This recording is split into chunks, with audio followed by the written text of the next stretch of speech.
It'll probably look a lot better without me in it anyways, right? No, you're a handsome fellow. Don't let anybody tell you otherwise. Cole, there are two existential crises headed right for college football. I want to know which one is the bigger deal from you and from the Tolos who text into the show, 71307. Start your text with keyword fan. A lot going on the show today. We'll get back to that topic here in just a moment.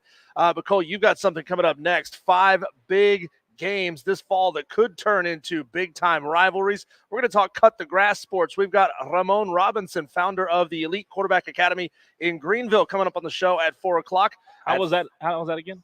Ramon. Is it Ramon or is it just Ramon?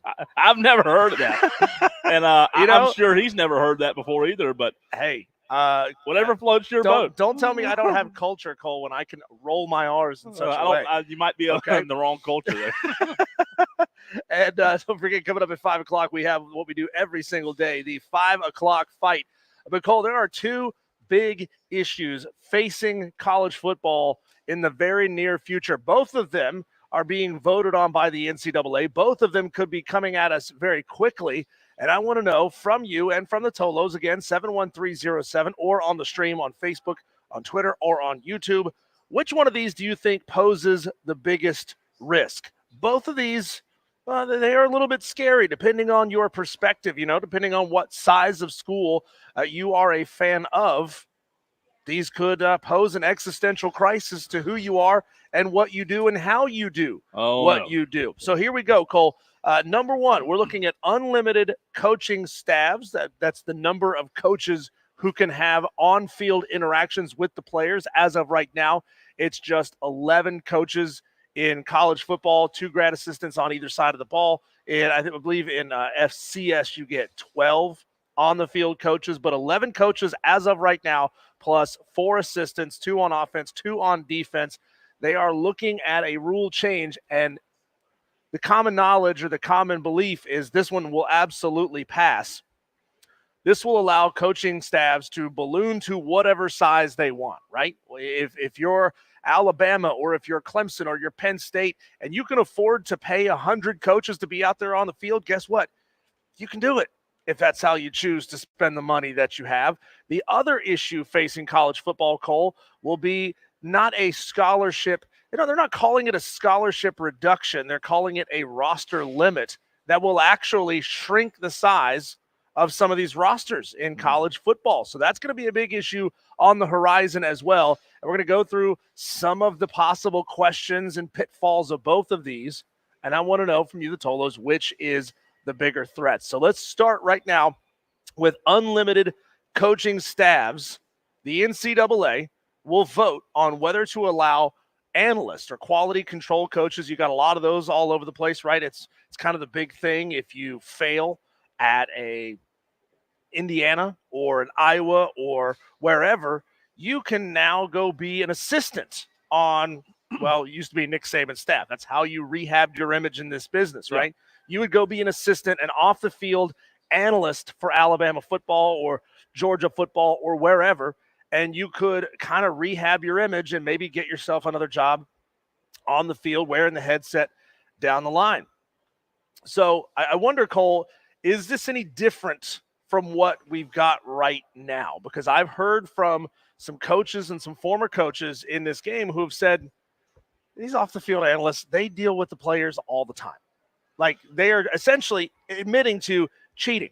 Yeah. You're not supposed to have contact with the players when it comes to instruction. You are able to essentially sit back, theorize, ponder, write stuff down, and then you got to take your hands off the wheel and let one of those 11 coaches implement it with the players. I find it very hard to believe that analysts right now are not partaking in any sort of involvement with players as it is. So when I hear this new rule possibly on voting whether to allow analysts and quality control coaches to give instruction during practices, to me, it's not going to make that big of a difference, man. I've been to college practices, Diesel. There are a million coaches already giving instruction. There are a million coaches already yelling. What is one more coach yelling at a player going to do. The head coach, the offensive coordinators, the defensive coordinators, they're the coaches anyways. These analysts, yeah, they may see something on film, but not a big deal for me here. Well, basically, this is, legalizing something that coaches are admitting is already going on, is impermissible contact. That's not the ruling on it, but that's essentially what it is. Cole, what that will allow to happen, though, is a more compartmentalized and specialized level of instruction. If you've got an analyst, his only job can be, I'm going to work on their footwork exclusively, or I'm going to work on their handwork if you're talking about a lineman or something like that, or their blocking ability or this or that. So they can now compartmentalize and receive instruction from as many coaches as the school chooses to employ, and where this could become a problem. Now you're saying, well, doesn't that sound good? Like, couldn't we get more and better instruction with these athletes? Couldn't they? Couldn't we have coaches who only focus on one thing, and they can get really, really good at teaching that one thing, and that would make the student athletes better, right? It would make the players better. What the potential this has to become an issue, Cole, is if you start to see more and more coaches take the Kane Womack avenue, take the Sean Elliott avenue, is these are former head coaches who didn't quit or didn't get fired because they couldn't win. They chose to leave their job as a head coach to go be on staff somewhere else. And some of them like Sean Elliott are getting position coach jobs. He will have access to the players. That is part of his job. Yeah. But there are those guys who don't go get a position coach job and they go take a job as an analyst. I'm thinking it was Bowden. Which one is it? Tommy Bowden? No, Terry Bowden. Terry Bowden. He was at, I believe, Akron or something like that. And took a job on Nick Saban's staff. And I think of like a Bobby Bentley as well, who was at South Carolina and has taken some analyst roles as well. So you're talking about the ability for big programs with huge budgets to be able to just soak up more and more and more of that top level talent because, well, they've got a ton of money. They can pay these guys whatever they want. Could this become a big problem, Cole? What's to stop, for example, Georgia, that's got more money than Fort Knox, from offering Clay Helton, a former Power 5 head coach who's now at Georgia Southern, the same amount of money that he's making at Georgia Southern, to say, hey, guess what, Clay? You don't have to be a head coach anymore. You don't have to deal with the transfer portal. You don't have to deal with NIL. You don't have to deal with all this stuff. Just come and be a coach, for us, an analyst for us. You can only coach. I don't know Clay Helton's background, what position group he came from originally in his coaching tenure. But just come and do that. Just only focus on that. We can pay you the same amount of money that you were making at Georgia Southern. And there is a former Power 5 head coach who coached at Southern Cal who is now being soaked up by the Georgia machine, right? And he is not on staff at a Georgia Southern. He is not on staff at a Indiana or something like that. He wouldn't go to that smaller school, not the power brokers, right? Yeah, it's interesting. I just wonder how much value there is at that position for a coach's, from a coach's standpoint. When you look at what is my impact going to be, and listen, the new era, the new landscape of college football. I get that there's a lot of guys who would rather not be a head coach, but I guess my question to that position would be, when you go to an analyst role, what are the benefits? How much of an impact are you actually making? Yeah, there's limited contact between you and the players. And that's a good question for somebody who's been that before. Do you feel like you're actually making a difference, or are you just a guy that they lean on? Because the reality of it is, if you're not involved in the day-to-day practices, if you're not involved in the implementation of game plans, what are you doing besides watching film and sending notes to the other staff? Now they can be. That's the whole point of this rule change. It would allow them to be. But you brought up a segue to my point perfectly. You know what? I don't know if we're mind melding at this point as we're on show number 66 together, Cole. But young coaches will always have an ambition, right? They all want to move up. They all want to take on the new challenge, especially those that are coming up in this era who all they know as a coach is the NIL and transfer portal era. They are learning in this system instead of saying, well, I remember when we used to do it this way, and now I don't like this. So there will always be those guys who are not happy being a $500,000 paid analyst for Georgia, who will say, I want to go be a head coach somewhere. And so that's what they'll have to do, is go take those smaller jobs at smaller institutions. And guess what? I mean, there will always be those guys wanting to fill those positions, even as low as Georgia State got under Sean Elliott. And I'm not saying it's Sean Elliott's fault. That is a very, very difficult place to go and win. Guess what? They had a whole bunch of applications.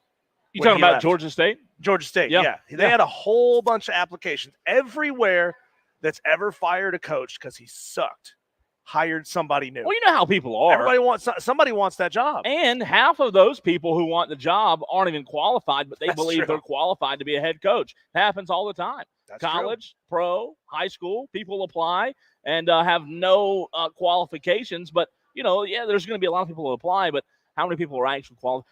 Listen, before we move on, I love the move that Sean Elliott made. I understand it. From his point, he's been at South Carolina before. There's a lot of familiarity with Sean Elliott, South Carolina, the recruiting trail, the roots there.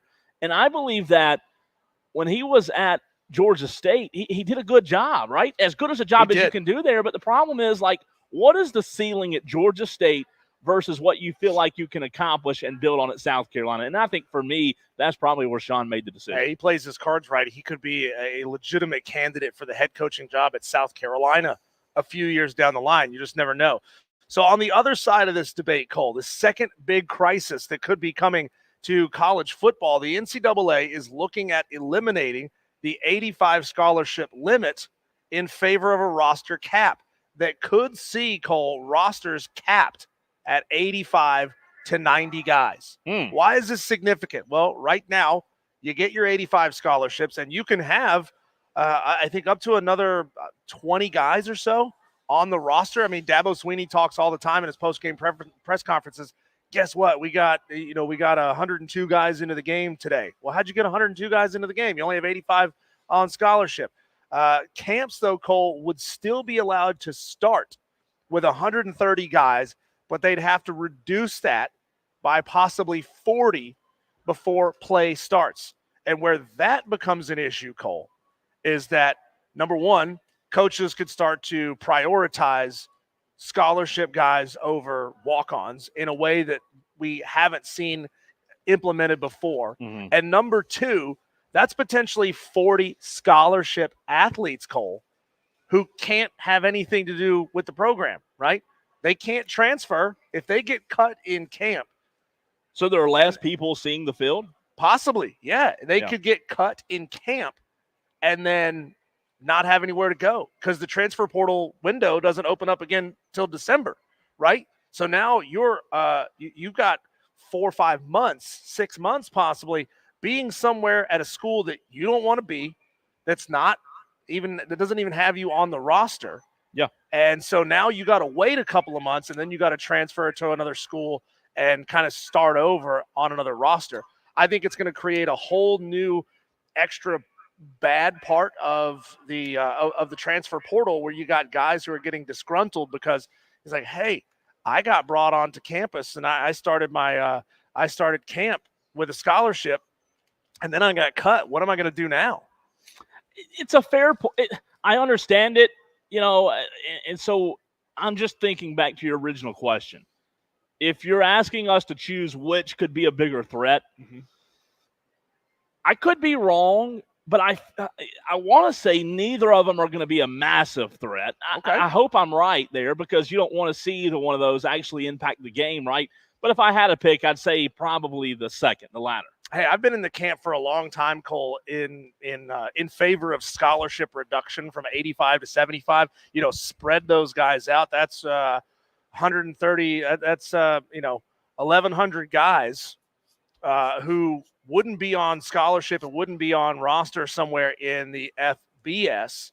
That would then trickle down to the FCS. Mm-hmm. See, I'm a big fan of spreading the wealth and spreading this talent out because you've seen it before. You've seen 3 and 4 star guys who are not even on scholarship at Alabama. They're preferred walk-ons. They're elite football players. They're never going to see the field. I would love to see those guys trickle down. So if you're not at Alabama, boom, you're going to Mississippi State. And if you can't be on the roster at Mississippi State because you're one of the bottom 10 guys, guess what? You're going to Southern Miss. And if you can't be at Southern Miss, guess what? You're trickling on down to the FCS level. So I've been in favor of that for a very, very long time. I don't think that there's going to be a lot of coaches, the elite best of the best coaches, who fancy themselves head coaches or high-level coordinators, even at the group of 5 level or the FCS level, saying, guess what? I want to go be buried in some back room in Tuscaloosa. Mm-hmm. I don't think that one's going to be a big issue. There are going to be some of those guys, right, who will choose to go be an analyst and go make decent money at a bigger school and choose that stability over the instability of being a head coach. But ultimately, I don't see that one as being the bigger threat. I think the bigger threat is going to be the scholarship, the roster cap, which means those 20, 25 guys on each roster who are not on scholarship, they got to go find somewhere else. 71307 is the way you can get in touch with us. We are live at Ingles over in Powdersville, Anderson, Piedmont. Who really knows, right? But I'll tell you the address, 10903 Anderson Road in Piedmont. This is one of the best Ingles. They're all fantastic, but this one's fantastic as well. Let us know your thoughts on that first subject, that first topic. 71307. Again, start the text with the word fan. Phone lines are open as well, 844-FAN-PHONE. Again, going back to kind of put a bow on it from my perspective, I think the more fascinating one is the analyst role, the coaches, what could be a new rule. I think that's the one that's more fascinating in terms of them actually be able to give instruction at practice. It's just hard for me to imagine, and tell me if you agree or disagree, it's hard for me to imagine that an analyst giving instruction or assistant at practice during the week is going to make that big of an impact. I could be wrong. I just don't think it will. Well, here's what I know is going to happen. NCAA will pass one of these, but not the other. So they will allow as many analysts to be on the field coaching as they can, and they will also vote down the reduction in roster size. So you'll be able to get as many coaches as you want on the field. You'll be able to have as many players on the roster as you want to. You know, that's what benefits the consortium. That's what benefits, the mafia that is the Power Five. Sure. They'll get their way, and that's what's going to happen. All right, coming up in the very next segment, I want to hear from you, the Tolos. Diesel and I are going to give you 5 games this fall. Yeah, we teased it on the promo. We were going to get to it yesterday, but we're going to get to it now. 5 games this fall that could turn into rivalries. Tell us what you think. Again, text line, phone lines are both open. We're live on Twitter, Facebook, and YouTube.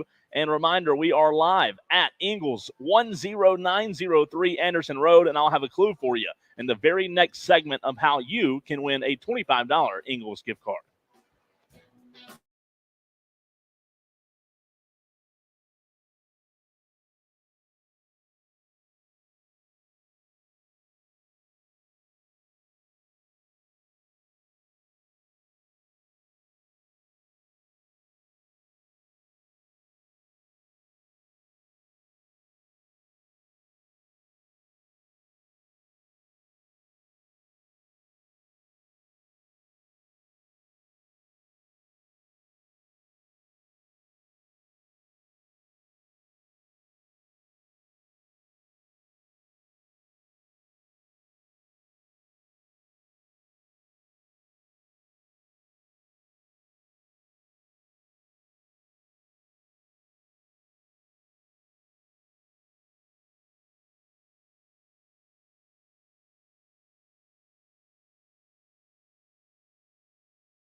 All right, it's time to give you a clue. I love clues, except I'm terrible at guessing the clues. However, it's your turn to drive over here. If you're in the area, come by Ingles, say hello, but also enter in for a chance to win a $25 Ingles gift card. We are at 10903 Anderson Road in Piedmont. The first clue.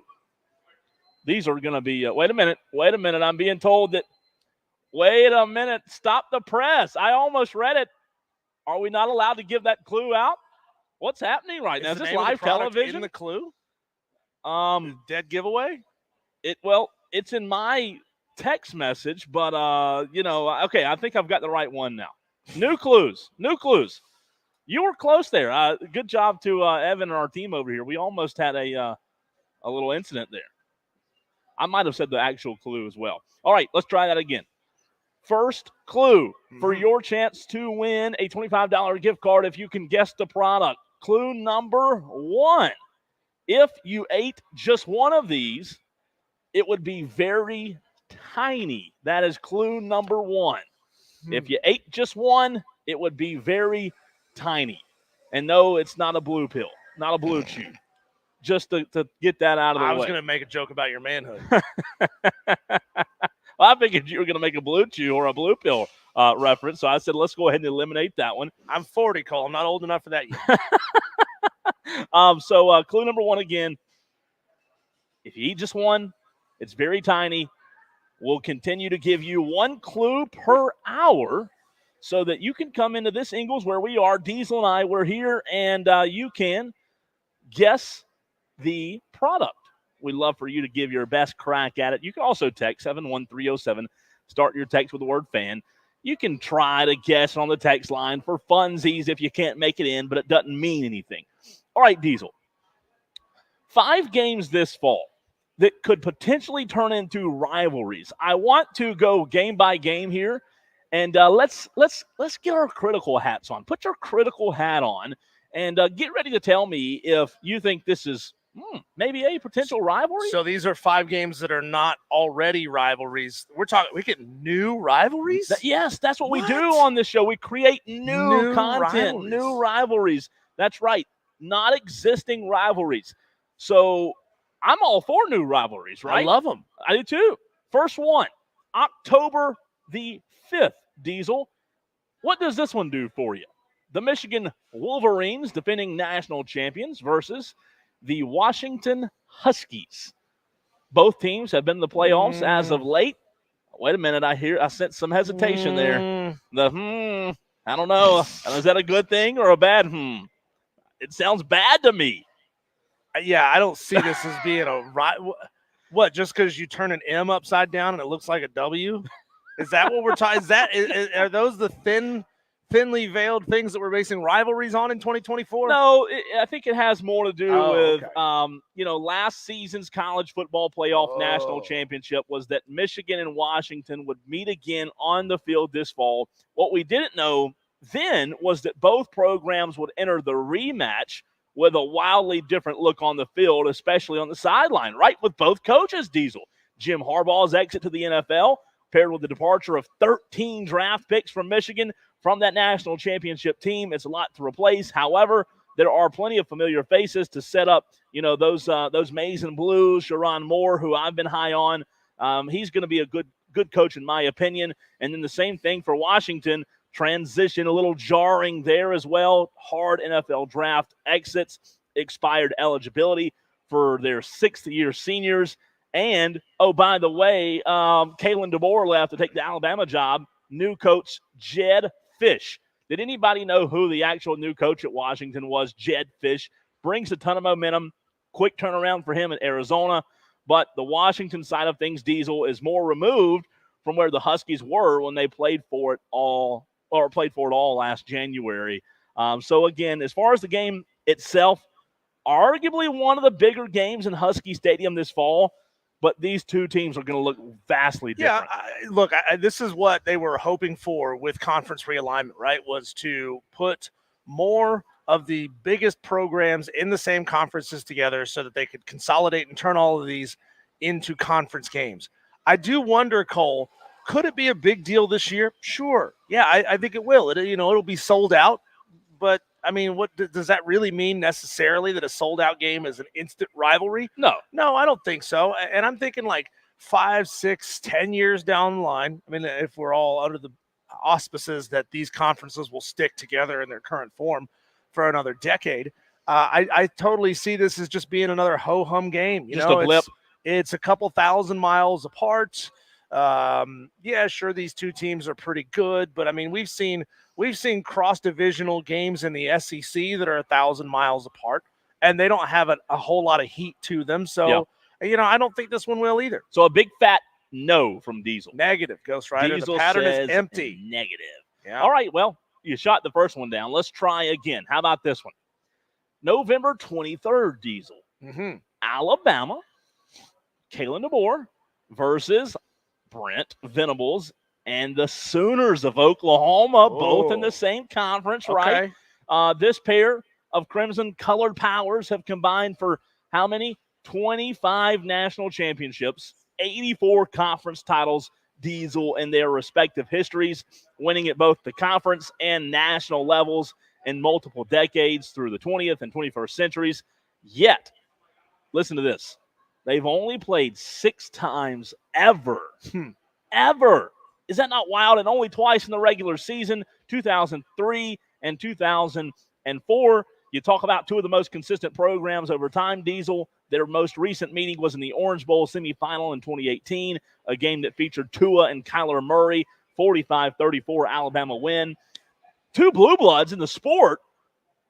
I would agree with you on the last one, with Michigan and Washington not really being a potential rivalry, but I'm more open to this one.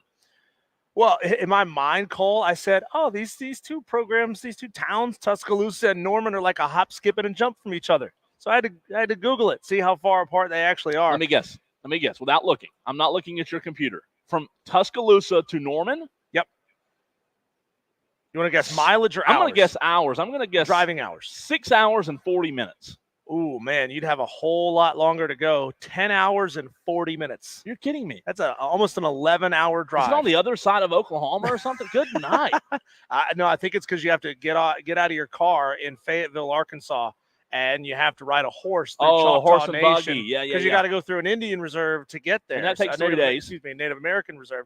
And that takes 2 extra hours. So, yeah, I would have thought these two were a lot closer than that. But these are two – essentially, I know people don't consider Oklahoma and Texas to be the South. Not really, not Southeast, at least, the traditional South, but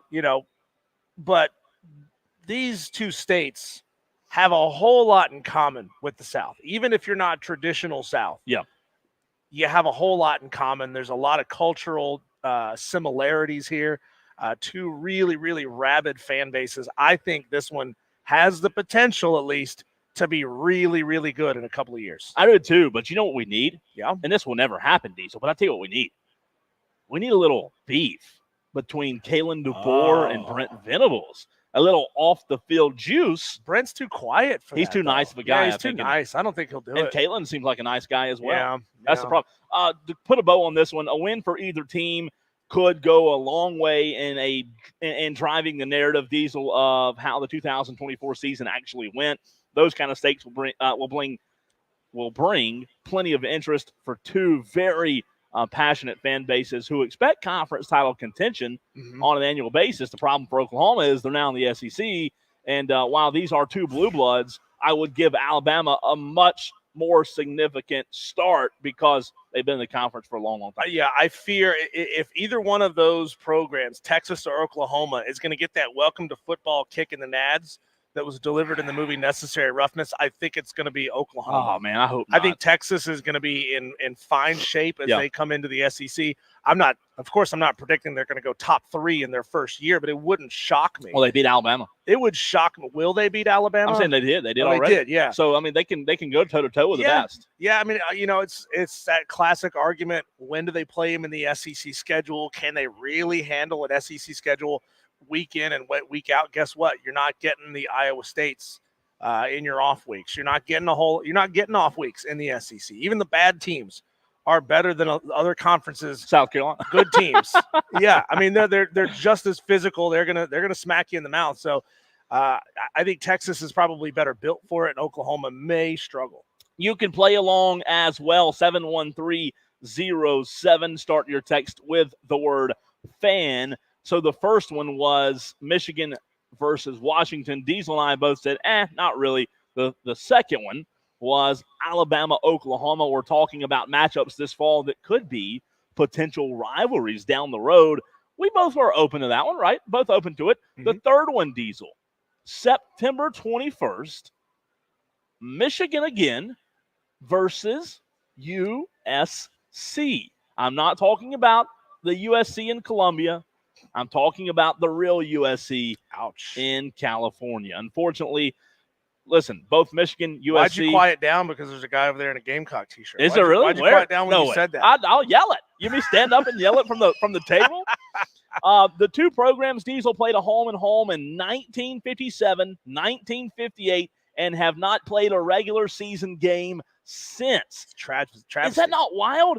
In the scoreboard, USC holds a 6-4 edge in the series, but again, there hasn't been a meeting since a 32-18 Trojans win in the Rose Bowl in 2006, which was postseason. Mm-hmm. This will be the Big Ten opener for both teams, who will have shown their hands a little bit already given their quality early season non-conference matchups. USC opens against LSU in Vegas on the 1st of September. Mm-hmm. Michigan gets a nice visit from the Longhorns. So they'll both be tested, but this matchup, while it hasn't happened a lot, these are two blue bloods. I do like the chances of this becoming something. What about you? Yeah, I do like this one. There's a lot of history between these two programs. Obviously, I'm going to look up and see how many times they faced each other in the Rose Bowl. But there's a lot of crossover, obviously, between the Pac-12 and the Big Ten with the Rose Bowl game. So I think this one right here, they're going to slip into the familiarity and the hate that I think this one turns really good. And this is also the kind of matchup that the Big Ten envisioned, when it made the initial push west, which at the time included just USC and UCLA. Michigan and USC have, national appeal in college football, and now have the conference. They can host these kind of games nationally. They're both relevant. They can happen more on a frequent basis now.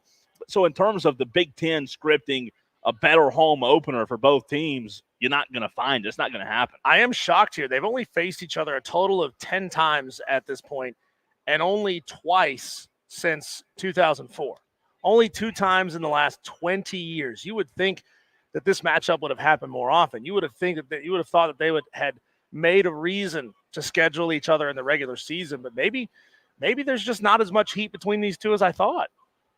Well, when you don't play each other as much, obviously it really ruins the chances of there being a rivalry. But sure, when we're looking at this list, in order for these to actually become rivalry games, it's going to take consistently playing each other every single year. These two teams playing each other. Yeah. I don't know if that'll happen for a long, long time with conference realignment coming at May. But they're gonna have to play each other consistently. And somebody's gonna have to say something about somebody's mama to really spark these things. I mean, you know how as well as I do that so many of these coaches, they have this media training. You got to be nice. You don't want to give them any bulletin board material. Spurrier missed that training. Yeah, he did not get that memo. No.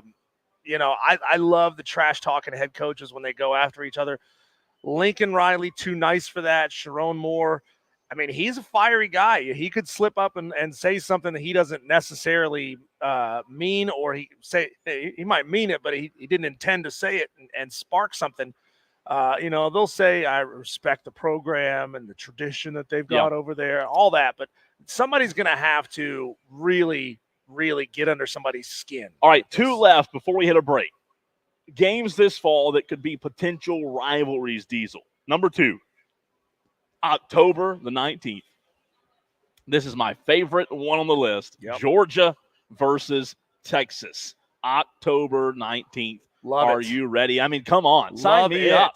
Yes. I wish this was the opening game, right? This feels like one of those games that should have been happening for years. Yeah. Right? That these two teams should play each other regularly. Not every year, but these two should match up at least twice every decade. Well, what's crazy is we've only had 16 regular season meetings between these two teams since 1969, and there's a chance that's exactly what we get in Austin when Georgia and Texas go head-to-head, Diesel. And like so many of these new conference rivalries that have us excited for the upcoming season, Georgia and Texas do not carry with them a long series history. Only 5. That's right. Longhorns beat the Bulldogs in the Sugar Bowl at the end of the 2018 season. If you remember, Sam Ellingers were back after the win, but you have to go all the way back to the Cotton Bowl at the end of the 1983 season to find the next recent matchup between Georgia and Texas. That's wild. Sign me up for this rivalry, though.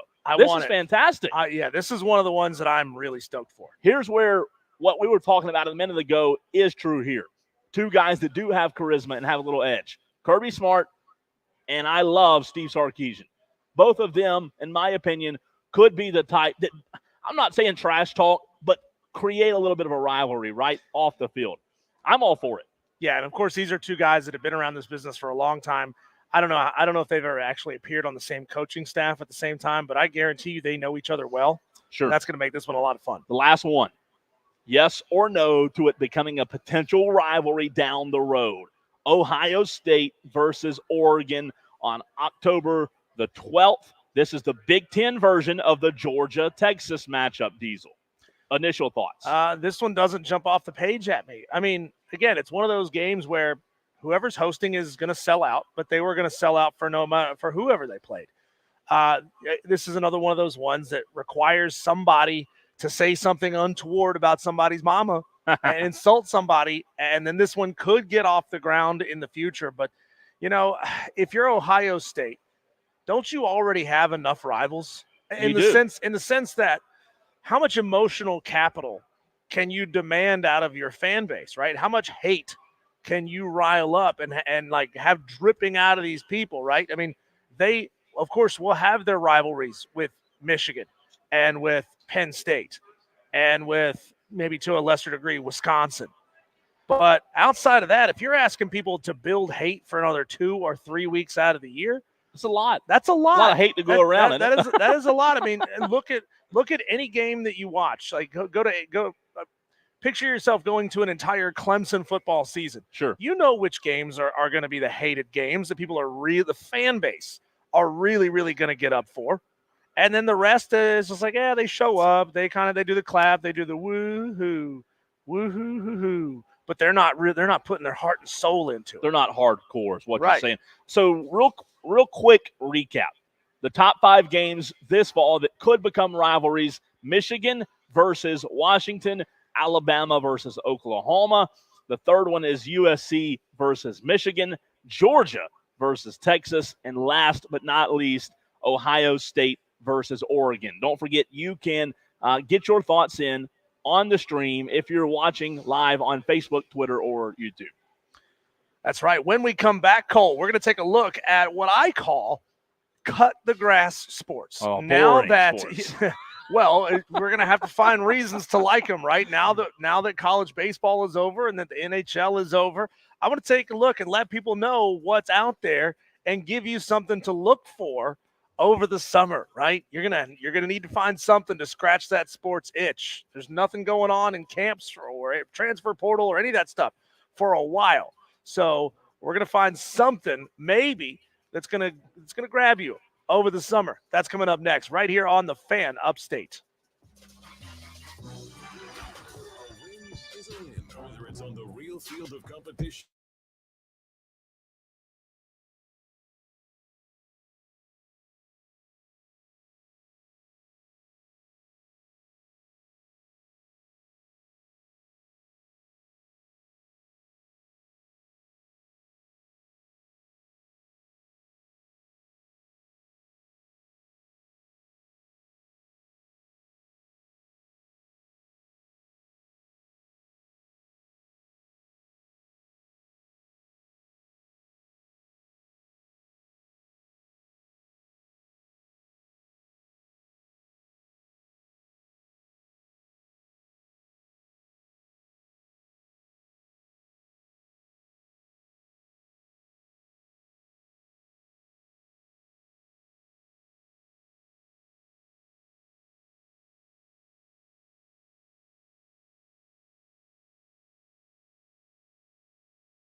Cole, we are getting to the part of the calendar that's going to get real tough for guys like you and me that talk real sports, like real sports, like football, right?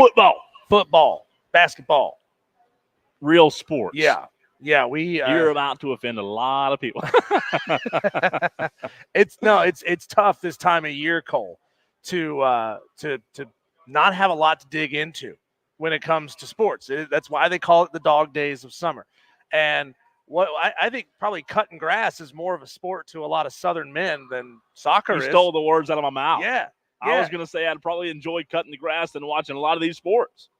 Is it weird to like really like even when it's hot, like even when it sucks to be outside? There's just something enjoyable about being out there cutting the grass. Man. It right? really is. I mean, there are sports on during the summer that are just not really worth watching for a lot of Southern male viewers, right? Yeah. And there's a couple that a lot of people around here like that I even would consider cut the grass sports. These are the sports, Cole, that you can turn on, watch the first little bit. No, that's different. That's wire to wire. That's something different. Yeah, that's wire to wire with Diesel and Cole Bryson, 3 to 7 weekdays. No, these are the sports that you can turn on. You watch the first little bit. You skip the middle part. That's when you go outside and you cut the grass and you do all the weed eating and the edging and all that stuff. And then you come back and you catch the tail end of it. Like mid-season Major League Baseball is an example of that kind of sport. You know, you may turn on and watch the first inning. And as long as you're back inside to watch the ninth, that's really all that matters. NASCAR is one of those for me. I can't sit and watch. You know, if it's a 350-mile race, I want to watch the first 15 miles. I want to watch the last 15 miles, and then want to go outside and cut the grass for the other 300. Yeah. Change. No, I agree. The only two that I have listed are NASCAR and MLB baseball, Major League Baseball, other than the Braves. If it's the Braves, I'm fine. But during the summer, I have no interest in watching the Yankees and the Cubs. I mean, like I turned on the Mets-Yankees last night, tried to watch it, and I did watch probably the most of it. It's not enjoyable. It's more of a background, background sport. But then you're not really watching. So even though you're not outside cutting the grass, mentally you're out cutting the grass. That's right. So I want to find out from you, Cole, and from the Tolos as well, 71307. What are those cut the grass sports for you? The ones that you're mildly interested in, but you're not going to sit and really focus on them for a long, long time. You listed yours off already, called NASCAR and Major League Baseball, other than the Braves. So you're telling me it's a beautiful summer day, 85 degrees. You're going to stay inside and watch Braves baseball? Oh, 100%. Yeah. Mid-season Braves baseball? Yeah. Oh, come on. Well, I'm a Braves fan. Well, I know you are. But like, to me, that's one of those, maybe we're just different. Maybe we're just wired different, right? Yeah. I can't sit and watch. I got to be outside doing something. But, World Cup soccer, unless it's the men in the finals, which we know that doesn't happen. Boring. Fishing on TV. I can watch a little fishing on TV, but not much. Yeah. I can watch some golf. If it's not a major, I'm not going to sit and watch the whole round. Snowboarding and skiing, and I was even a snowboarder in college. Like, I can't sit and watch it all day. They have snowboarding at Georgia Southern? I didn't go to Georgia Southern. Thank you very much. Wait, you don't subscribe to Obscure Sports Quarterly? No? Snowboarding, skiing, I can't watch it. I watch 2 or 3 jumps. Well, I want to watch one guy fall and yard sail and equipment go everywhere. It's tough, though, man. But outside of that, like, I can't watch much. It's tough. It's a tough time of year. It's a tough time of year for us sports fanatics. All right, coming up next, Ramon Robinson, good friend of mine, good friend of the station, founder of Elite Quarterback Academy in Greenville. He's trained a lot of names. You've heard him before, and he will join us next. If you work a 9 to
The Fan Upstate.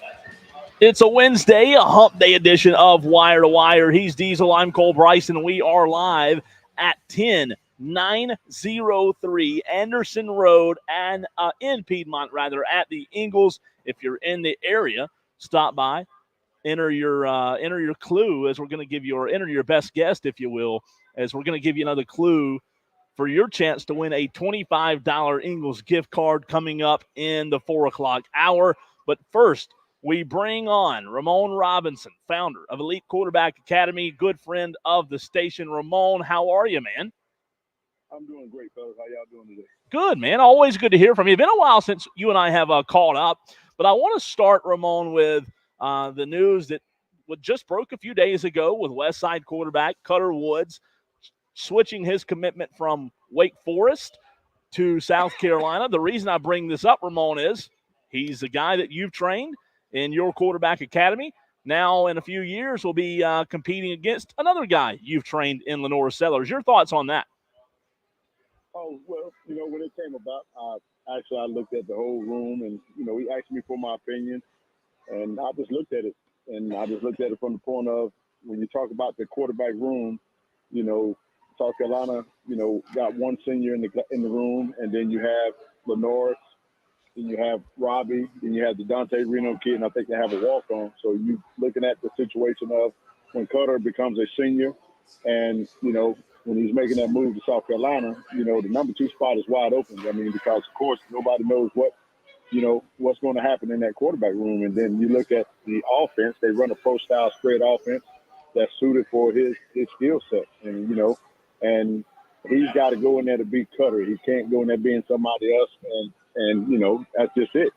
And with Lenore's being a great mentor to him, and they've been knowing each other for a few years. Like I say, if we all trained together, and they've trained together before, and they all came up through the QB Legacy, is the group, the quarterback fraternity group that we put together years ago, and they've all came up together, grinding together during the summer in the July hot months, and they're not a stranger to each other, and Lenore was rooting for him the whole time once he saw that they offered it.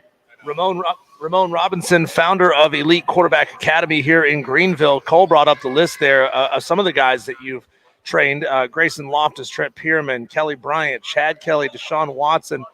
Who would you say is the most complete out of high school at the time that you were training them, complete quarterback you've had come through your camp? Well, since we're talking about this topic, I would say, and I said this not too long ago, just in random conversations, everybody always asks me, who's the most complete quarterback? And my most complete quarterback was in my 23 class. And that's with, Lenore and Grayson. Those guys been with me since the 6th grade, man. And Cutter has been with me since the 6th grade. And, when people start talking about development and the different levels of development, it all comes about with the time that you're putting in, not just with me, but also with your team and with your coach at your school. And you can see the development from those guys. And I speak on those guys because they're some of the most polished and most accurate quarterbacks that I've had come out of my camp, and I've been in it for a while, since 2011, over 107 kids plus since then that's in college on all levels. But to say and talk about development, that's what it's all about. And I just made a post about my brother, Bobby, who does receivers, who trains Maceo. A lot of people train, but can you develop what you're training is the key. You know what I'm saying? That's the difference.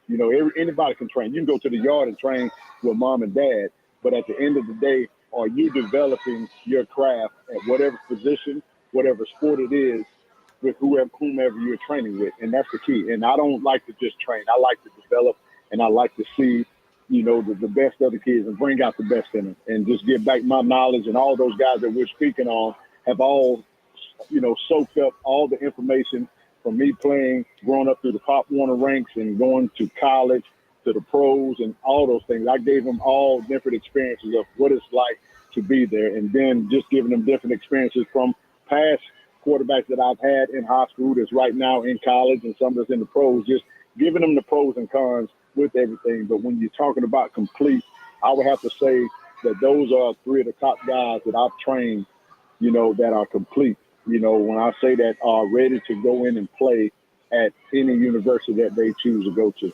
I love that answer, Ramon. That's a good way to put it. I like that a lot. A question that I have, you and I have talked before about your relationship with high school coaches and how it benefits quarterbacks. But something that I thought about the other day with you that I find fascinating.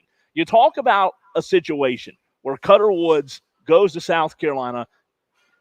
Lenore Sellers already there, also a guy that you trained. How beneficial is it, not from the high school standpoint, but for you and your past trainees to have these relationships still at the college level? That way, when a guy like a Cutter Woods or somebody wants to go to a certain college, you already have relationships there, and they also, the players and the player that's going there already possibly knows each other. Well, we build up. I mean, this didn't just start yesterday. It's been a long going process for me starting my business in 2011. And I always talk about brotherhood, and I always lean on the guys that have already been there before you. And that's what it's all about. And I always share numbers with guys. I was like, don't just get my opinion about things. Get opinion from some of your brothers, your bigger brothers that are already in the midst of doing things on that level to know how it is. And they're not rejecting, any of the younger guys calling them and getting information, because they're not like that. They're not these egotistical guys where they don't want to talk to guys and thinking they're too big time and things like that. No, when we're in training, I always tell the guys, when we get together, ask the older guys what it's like. Be able to get their numbers, start that relationship. Don't just start the relationship in training. Start the relationship outside of training, calling him, just nitpicking his brain. And I'll give you an example. My quarterback, Trey Howard, who's going to be a stud. I call him the Bryce Young right now in high school football at Ridgeview High School. He called me. He was having a little rough time at a 707. This was last weekend. He just said, hey, Coach, what are some things that you would do when you're having a rough day and things like that? Well, the term I always use with quarterbacks is short-term memory. We always have to have a short-term memory. We can't be thinking about what happened before that. When, happened during that play, we got to start executing, think about what we're going to do with this play and so forth. And I say, hey, look, sometimes just don't lean on me. Reach out to some of your older guys. And he did that. And I gave him the number. And him and Lenoris already had a relationship. He hit Lenoris up. Hey, what do you do when you're struggling and things like that? And he gave him some little nuggets to what he do in preparing for the next play and things like that. He's not a quarterback trainer. He is a quarterback developer, the founder of Elite Quarterback Academy here in Greenville. Ramon Robinson joining us here on Wire to Wire with Diesel and Cole Bryson. So you've got a lot of different guys who've come through your system, some who are just there now, some who have made it all the way to the tippy top in the NFL. What is the number one, we worked on this in practice thing that irks you when it doesn't translate into the game? What irks me is every kid that I know and also my colleagues, I'm a big hater of 707. Okay. Yes. I'm a big hater of 707. I know the benefit of 707, but when I say 707, I'm talking and speaking on like the AAU circuit of 707. You know what I'm saying? And my organization, we have 707 as well, but I'm the least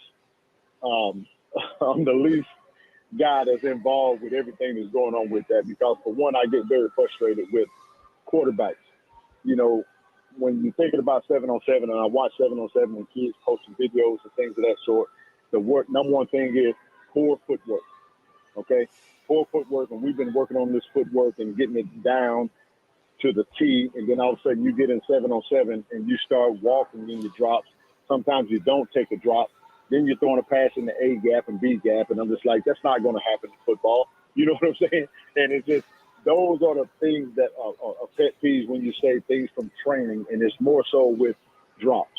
And everything about drops is it gets you in a rhythm. As long as you're energized and you got that energy in your drop to get great separation from the offensive line, that's only going to help you out when it's time for you to make that final decision within your route, your play concept of where you're going with the football. If you're going to walk it, then you're going to be looking at your offensive line saying, y'all not blocking. No, you're not getting great separation away from the offensive line because you're being lazy in your drop, And that's my big pet peeve on all levels is footwork. Footwork. That's not going to go anywhere. So, guys, you can try all these different moves and all that you want to. It's still quarterbacking one-on-one, okay? Learn to play from the pocket. If it doesn't work in the pocket, be able to be creative once you get outside those tackle boxes. I love that question and answer, Diesel, to your point. I'm with you, Ramon. 7-on-7. I've seen teams win national 7-on-7s, and then when the season gets there, not even make the playoffs. So I'm with you on that, man. I like that a lot. Yeah, so what you're saying, that's just like, kids can train, and I'll say it just like this. Hey, man, don't be doing this type of footwork out here, and you going back to your high school, then your coach gonna be like, oh, that's what you learning with Ramon? Nah, that ain't what you learning with me, because I don't coach your 7-on-7 team when you're running all across the country playing with these other teams. No, I am big on the true day one fundamentals when it comes to playing quarterback, and it does not change. You still got to master and clean up everything from the waist down. Once you can clean up all those things, everything up top becomes a norm, Ramon, can you give South Carolina Gamecock fans a little bit of a behind the scenes of what you've seen from Lenoris? Obviously, having trained him, you've been around him a lot more than the common person. What have you seen from him, and what do you think South Carolina Gamecock fans should expect in 2024? The thing I've seen from him, the one is I've seen growth every year. I've seen consistency. I've seen determination, and that's what I've seen from him since he started training with me, from being recommended by one of my college teammates to come and train with me. I got the next Ramon Robinson. That's how he came to me. He said, this guy can throw the ball already 50-something yards in like the 6th grade. I think he started me in the 6th grade. I think it was 6th or 7th grade. And that's what it's been. And it's just been that his development and growth, and he's still growing. Not just growing mentally, he's still growing physically. The boy done grew like 2 inches since he's been at the University of South Carolina. And it's just that he's a guy that's full of growth and I'm gonna say experience as well, because he knows what it takes right now. He knows the position that he's in. It's not going to his head. He's taking one day at a time. He's still doing the things that he did prior to him getting any type of office. He's still grinding away, doing his tune-up sessions outside the season. Like right now, this is the off season. He's doing the things that he needs to do and to be prepared to take over as QB1. And the things that people looking forward to seeing is being Lenore Sellers. If Lenore Sellers go beat and Lenore Sellers, they have no issues. I just said it the other day. Lenore just has to be him. He don't have to be nobody else. He go be Lenore Sellers, and everything else to take place. Ramon Robinson, Elite Quarterback Academy, joining us here on the Fan Upstate. Ramon, it seems like all anyone coming up is interested in is brand development. You don't strike me as the type of coach who wants to have anything to do with that. You strike me as a don't put the cart before the horse type of guy. No amount of marketing is going to help you if you can't play. How do you impart that level of focus on the players that you develop? Well, it's point blank. You just can't get caught up into all the social media hype of things and all that. And I always tell them, and that's another thing with him. And we're speaking about him, is he's not a social media guy. A lot of the guys that in the success, they're not social media guys, and I just tell them straight up, don't if you're not one now, don't become one, because that could be the deal breaker and the make and break of your career once you get too heavily involved in the things that's going on and the branding and stuff like that. It's just those things are going to happen. If you go out and produce on the field, or whether it's on the basketball court or whatever sport it is, the branding of who you are is going to come with your success on the field. I like that as well. We're talking to Ramon Robinson, who was the first African-American quarterback to start at T.L. Hanna High School. He is in the Hall of Fame at Benedict College, where he was a 3-year starter as well. Fantastic player, even better person. We love having him on the show. Ramon, what does it look like? You've been training for 10, 12 years now. What have you seen in terms of the landscape of your relationship with players pre-NIL and pre-portal versus post-NIL and post-portal? Are you seeing that big of a difference when you talk to players every day? We talk about it, but my I would say this here, my knowing and of what it is with the NIL and how it takes place. There is little conversation, and especially like, with guys who's getting ready to go in, how does it work and so forth. I give them my 2 cents because honestly, I don't know every college's situation and how they deal with the NIL, regardless of what kids I got. But what I've seen is, every certain schools got NIL things in place to where, you got some of these guys that out here that's chasing that $1 million dollar. You know what I mean? And it's just, what they got to understand is that's not going to happen. You got to be realistic about things and just, hey, I got an NIL ranking from on 3 and I'm supposed to get 1.2 million. So you think a university going to pay you 1.2 million to be on the bench? Okay. I'm just and at the same time is there is little things, there is guidelines with the NIL, and people and the young men have to understand that. Yeah, you're all going to get some level of NIL, but when you start talking about this big money and like the Rashada kid that was going to Florida and things like that, that's a different ballgame. You're talking about an NFL contract, and it's just, unbelievable. But then you look at it like, okay, is this really taking place? Yes, it's taking place, but is it performance-based? From what I'm seeing is everything is about performance-based. Yeah, you may agree to that, but also it's a fine line in that saying performance-based. That means games played, not games sitting on the bench. You know what I'm saying? So I try to educate them as much as possible in regards to my knowledge of what NIL is. And, not every kid that I train that's in college right now are getting the benefit of NIL. Now, have I seen it? I saw a nice little parking lot this summer of the guys that are getting the NIL treatment from their colleges, and I need to get a new truck, man. Compared to what I saw out there this summer. But honestly, I'm very happy for them just because of being able to take the opportunity to make money in college and also play ball. I still think as well, I still think it needs to be a line drawn in regards to different levels of what you can make, vice versa, because I think it has gotten out of hand. But I just think that I'm not sure if the NCAA can reel it back in to put levels of what an athlete can make if they're 5-star, 4-star, 3-star, so forth. I feel like that should have been in place prior to them saying NIL is the new thing. I felt like it should have went on the level of, hey, if you're a 5-star, you're entitled to make, I'm just using an example, you're entitled to make anywhere from, $500,000 to $750,000. And then it just goes down, you know what I'm saying? Kind of like a sponsorship package. And it's just, but the guidelines have to be this and that when it comes to it. But you can make more if you're playing. And I felt like that's the route that it should have went in. And I feel like it can still go there, but I'm not sure that if that's going to be a turn or a decision that they can make and backtrack on. Yeah, Ramon, to your point, watching some of these recruiting videos, I've never seen this many Lamborghinis in one place outside of a Gone in 60 Seconds movie. You see in these schools just really laying this stuff out for some of these recruits. There's a good chance, Ramon, that some of our listeners may have a son who they think is a quarterback with some talent. Can parents apply to your program, or do you go out and find the quarterbacks that you think would fit well in your system? No, that's one thing I don't do. I've never solicited outside of just posting that, hey, I got training on this day, so forth, whatever it be. But I've never got into soliciting, for talent and things like that. I just let my reputation and my body of work, like the guys that we're talking about now, and some of the other guys are still in college and going, I let my body of work speak for me versus me getting on social media talking, hey, I'm the baddest this, I'm the baddest that. Do I feel like I'm the best in this game with this stuff? Yes, I do. I have to. That's just like quarterbacking. You don't go in there saying, I think I'm the second best quarterback.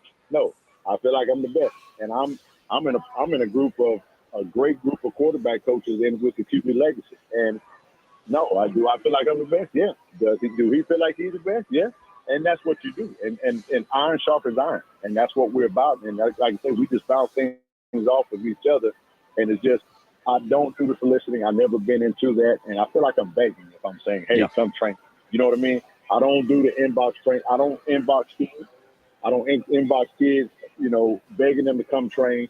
I just let them come to me off of the things that they see from kids, whether it's from Pop Warner football, or whether it's middle school football, high school football, or college football, or pro level football, to where if you want to come and be a quarterback and really be trained the right way and to, develop to train, training, then I'm your guy.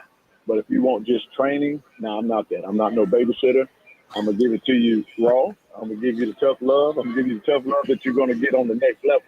And it's not just a physical game. It's a big mental game when it comes to quarterback. And I do a job of that in training to where I test them all the time. You know what I'm saying? And I beat them up a little bit, but I also pick them up at the same time, because that's what you have to do as a quarterback to see how they're going to respond in different crisis situations and things like that. And that's why I say you have to have a short-term memory when it comes to playing quarterback. And I asked one of my quarterbacks the other day, I said, what are the 4 positions? And I'm going to ask y'all this. What are the 4 positions on a football team that you have to have a short-term memory? I would say quarterback. I would say Wide receiver. That's a good one, Ramon. That's good. Maybe an offensive tackle. If you get beat, you got to forget about that quickly. I would even say like offensive coordinator, but that's not on the field. You've stumped me there. I like that question. What's the answer, though? That's a DB and a kicker. Oh, yeah, I could it's see true. that. I could see that. So Dang, man. When I say that, you got to think about it. Receivers, they're thinking about, hey, man, I dropped that ball. You can't think about what happened that play. You got to get back corrected and go. Or a DB. DB got the worst position in the world. You're on an island by yourself. Yeah. You get burned, you can't be thinking about what happened. Think about a play kicker that just missed a kick. Guess what? You got to have a short-term memory to get back aligned and to do your job and lead the team back down the field or hit that kick or whatever. That's true. That's absolutely true. It is with the quarterback. Ramon, I asked that. You know what I'm saying? I asked that just because of things. Those are things that we need to know as athletes when you're getting on a guy. Because one thing you can't do, if you step on the neck of those athletes too long, they're not going to perform for you.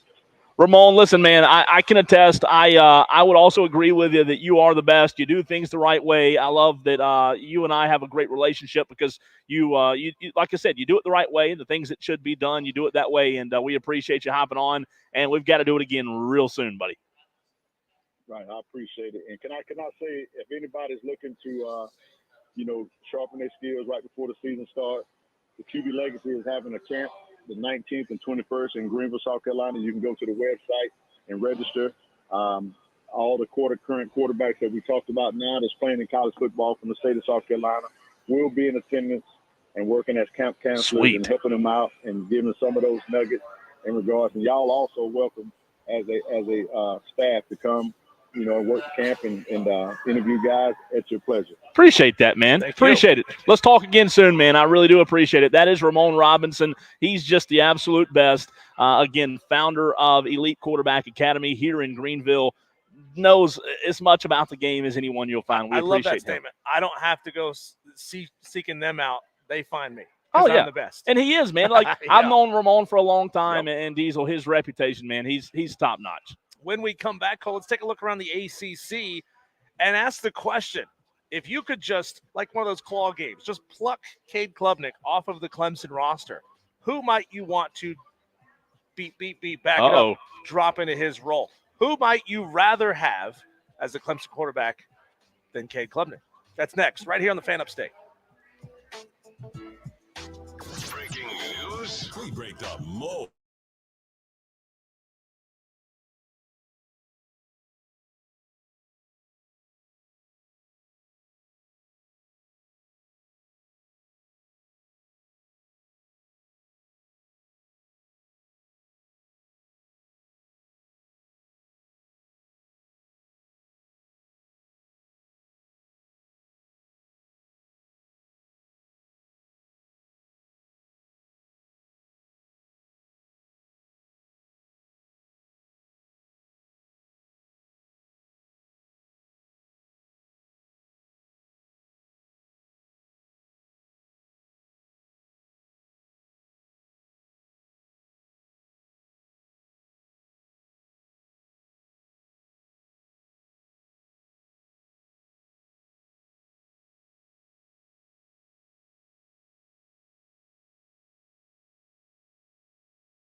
Diesel and Cole Bryson on the Fan Upstage. Just a fantastic conversation that we had with Ramon Robinson there in the last segment. He is a quarterback whisperer. It is what he does, Cole. If you're Cade Klubnik this year, you have to feel like it is me versus the world as the quarterback for Clemson. He knows, Cade is fully aware of the subpar season that he had in 2023. He didn't have an awful season by any means, but relative to the expectations that he came into Clemson with, especially when you consider that he dethroned DJ Uiagalelei and took his job with that performance that he had in the ACC title game against North Carolina, expectations were sky high for Cade Klubnik, and he has not approached that thus far since he has been the main signal caller at Clemson. But I wanted to go with a little bit of a thought experiment, Cole, in this segment of the show. Made me think a little bit. Yeah, I want to make you think a little bit. I want to make the Tolos think a little bit as well. Even if you're a Clemson fan and you're saying to yourself, this is blasphemy, Diesel. How dare you? How dare you question this? I want to know, Cole, if you could have another quarterback in the ACC on your roster, who would it be?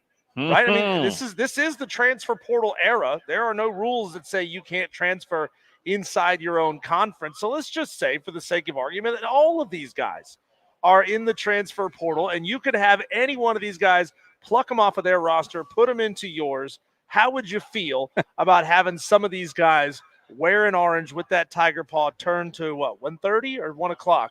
As it is on the side of the helmet, Cole. So let's go through all of the quarterbacks, the presumed starters in the ACC this year. Some of them there's not a whole lot of information on, and credit to Alex Turry from Clemson Wire for these fantastic write-ups and gathering all of these stats. Man, that would have taken me a long time, but thanks, Alex, for doing the hard legwork on this one. There's a couple, Cole, that we don't have a lot of information on. For example, Eli Holstein, who's now at Pitt. He was a 4-star quarterback out of Alabama. We have basically no tape on that guy, and you certainly wouldn't give up Cade Klubnik for a guy that is a complete unknown, right? Really? You told me he came from Alabama? Wow. Okay, so I'm looking at this by list. Nick Saban? I'm looking at this list of like 16, 17 guys, and I'm thinking there's like 4 of them on the list that are legitimate options. And you're saying, nah, man, all 17 are on the table. You made me think about it. So you're telling me Nick Saban recruited him? That's true.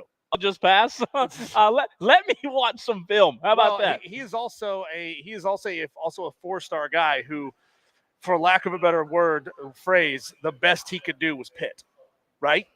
I mean, so there's a lot of guys who come out of high school and they are highly hyped and highly recruited, who ultimately don't go on to do anything at all. And it's very possible that once he got to Alabama, he just didn't put a whole lot on tape, and Pitt was the best that he could do. Real quick, a text from the 455. Clemson fans probably will not admit it, but they would love to have Lenoris instead of Cade. Is that true, Clemson fans? Are any of you interested? Give us a 1 to 10, your interest level. If you're a Clemson fan, your interest in Lenoris Sellers. I would love to know the answer. And don't just say 0 because he's a Gamecock. And we don't do that at Clemson. No, give us a real answer, would you? Okay, so let's go. Elijah Brown, he's a freshman again. We know nothing out of him. He is a freshman quarterback at Stanford. That doesn't really say a lot of high praise on Elijah Brown. So let's get into the meat of this. Virginia, Anthony Colandrea, 2023, 63% completions, just a shade under 2,000 passing yards, 13 touchdowns, 9 interceptions, 225 rushing yards on the season. He's not bad. He's not a bad quarterback by any means, and certainly playing in a system like Virginia. Let me rephrase that, not with a system like you have in Virginia, but with the personnel and the talent that you have around you at Virginia, it's going to make it hard to shine as a quarterback. So you got Cade Klubnik, you're going to go no on Anthony Colandrea. Very good. Okay. Here's another one that we don't have a lot of tape on. He sat behind a star at North Carolina, Max Johnson. 1,400 passing yards, even though he wasn't number 1 quarterback last year. 1,400 passing yards, 9 touchdowns, 5 interceptions, 2 rushing touchdowns on the season. Could I interest you in a Max Johnson? No. No? Okay. No, sir. Nope. That's 2 in a row, 2 no's for me. Okay. How about Hank Bachmeier from Wake Forest, who's out of Boise State? 2,000 passing yards, 10 touchdowns, 5 interceptions. He is not good with the ball in his hand, though. Negative 26 rushing yards on the season. I will also say Pass. no. 3 in a row. Pass again. That's fair. Okay. Let's go up to Boston College. How about with Thomas Castellanos? 57% completions, 2,300 passing yards. He's a good quarterback. 15 touchdowns, but 14 interceptions. He takes some risks with the football and throws a lot of picks. But he, good quarterback. But he does have 1,100 rushing yards. He did have 1,100 rushing yards last year. So even though he does make some poor decisions with his arm, he certainly makes some good decisions with his legs. Has an ability to be a threat, like you said. He's a good quarterback. I think that you have to give Cade the nod, though, in terms of taking care of the football. I know that Cade, at times, struggled with handing the ball off versus pulling it, but I'd give Cade the nod there. Slightly, but I'd give Cade the nod. Okay, I mean, that's one that I think you would probably say is a wash, is a push. If you had Castellanos over Cade Klubnik, sure, he would pick up some more rushing yards for you, but he would throw a lot more picks than what Cade Klubnik has done. How about Tyler Show out of Louisville via Texas Tech? 7 touchdowns, 4 interceptions, 150 rushing yards. I'd say pass on just a guy not like enough this. on paper yet. Yeah, he did have his season cut short by injury, so don't look at that 746 passing yards and say, oh, well, he stunk, obviously. No, he had his season cut short. Plucking a Cade Klubnik out of a roster with limited success. I say that with air quotey fingers, right? With the limited success he's had, I think that would be too big of a gamble to have a guy who's coming off an injury replacing Cade Klubnik. Yeah, I'll go Cade there as well. Okay, how about this? Why don't we go to Chandler Rogers, who's at Cal? 3,400 passing yards last year, 29 passing touchdowns, only 5 interceptions. He's not great with his legs. 180 rushing yards. Good passer, four though. rushing touchdowns, though. He looked really good in the last year of the Pac-12, but that's also against Pac-12 defenses. He's a good quarterback. And I hear you with the Pac-12 defenses, but are we really going to sit here and act like the ACC is some stout defensive conference? No. So in my opinion, I think his numbers, Diesel, might be similar in the ACC. Really good quarterback. Yeah. I think he's more of a comp to Cade than most of these guys. Yeah. And I think they're probably somewhere on the similar trajectory. Maybe Clemson, maybe Cade has a little more weapons than he does. Yeah, if you could just reach in and body swap these two guys, I think Chandler Rogers could be a pretty decent upgrade over Cade Klubnik. Not a blow you away type of guy, but a decent little upgrade compared to what we saw in 2023 from Cade. How about going down to SMU, a guy that, again, hasn't done it against the best defenses, Preston Stone. He had 3,200 passing yards, 28 touchdowns, only 6 interceptions, 198 yards on the ground. Not a guy who's gonna confuse a lot of defenses and be a threat to hold the ball and run it in himself. But he's a guy that can sling the ball and obviously take very good care of it. I'll take Cade over really Preston Stone. Yes. Okay. All right. Let's stay here in the state of South Carolina then. And this is somebody who I'd be shocked if you told me you wouldn't want him. Grayson McCall from Coastal Carolina, who's now at NC State. His 2023 season was marred by injury, no doubt. Mm-hmm. But you can't tell me if you watched any Coastal games in 2022 and 2021 that guy, who is a 3-time Sun Belt Player of the Year, 4-time first-team All-Conference selection, is not a better option than Cade Klubnik right now. He's a baller. There's no doubt about it. I love Grayson McCall. And I'll tell you this, I cannot wait to see Grayson McCall versus Cade Klubnik this fall. That's going to be a lot of fun. And that will maybe tell the story of what we're talking about right now. I will say this, though, about Grayson. Would I take Grayson McCall? Absolutely. Would I also take the experience that Cade got last year from his first year under center against some good teams? Yes, I'd also take that experience. So it's a tough one, right? So you're saying 1 year under center at Clemson is a greater than sign 3 years under center at Coastal. I don't want to act like the 3 years at Coastal is just a blip, because that'd be disrespectful. Listen, he's seen a lot of snaps. He's seen more snaps than Cade. I just think that there's something to be said about the prospect that Cade was coming into the ACC, coming into Clemson. I think Cade might have some better attributes when he performs.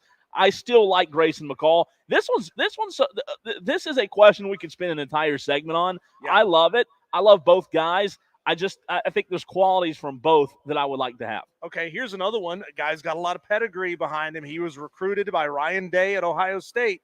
Now in the ACC at Syracuse, Kyle McCord. 3,200 passing yards, 24 touchdowns, just 6 interceptions. Also not great with his legs, negative 65 yards at Ohio State when you've got the best of the best blocking for you. Listen, I think Kyle McCord, Cade Klubnik, and I didn't even throw Grayson McCall in, but I was going to say Chandler Rogers. I think those are as even as you get. I know what Kyle McCord did last year at Syracuse. Ohio State. At Ohio State, and now this year at Syracuse, first year. I think I would take Kyle McCord a little bit over Cade Klubnik. Okay, and just to give you an idea, a reminder of what it is we're comparing all these guys to, Cade Klubnik, 2023, first year under center at Clemson, 64%, pretty good, 2,800 yards, 19 touchdowns, 9 interceptions, 4 touchdowns with his legs off 182 yards. He's one of those guys who is not going to blow you away with his speed, with his legs, but he can get it done when he absolutely has to. With the decision-making, though, is a big problem for Cade. A lot of fumbles there down low. How about Haynes King, who's at Georgia Tech? He came out of, Texas A&M? Is that correct? Sounds right. Yeah, he 62% completions at Georgia Tech, 2,800 yards, 27 touchdowns, but he is an interception machine as well. 16 interceptions last year at Georgia Tech. I like Cade over Haynes. I do as well. Yeah. I don't think – listen, we could see a good jump from Haynes this year. I think he could be a better quarterback. But I also think Clemson has a lot more talent around Cade, so that'll help as well. Yeah, I think with those two, he's a push as a passer, but certainly Haynes King is a big-time upgrade as a runner. Again, he had almost 800 yards rushing on the ground last year. Consider the fact, when you talk about a running back who's got a 1,000-yard season, you're like, wow, that's a 1,000-yard season. Here's a quarterback. Yeah. Who's not far off of that. T. Swizzle asked on the stream, Diesel, are you saying that Klubnik has reached his full potential?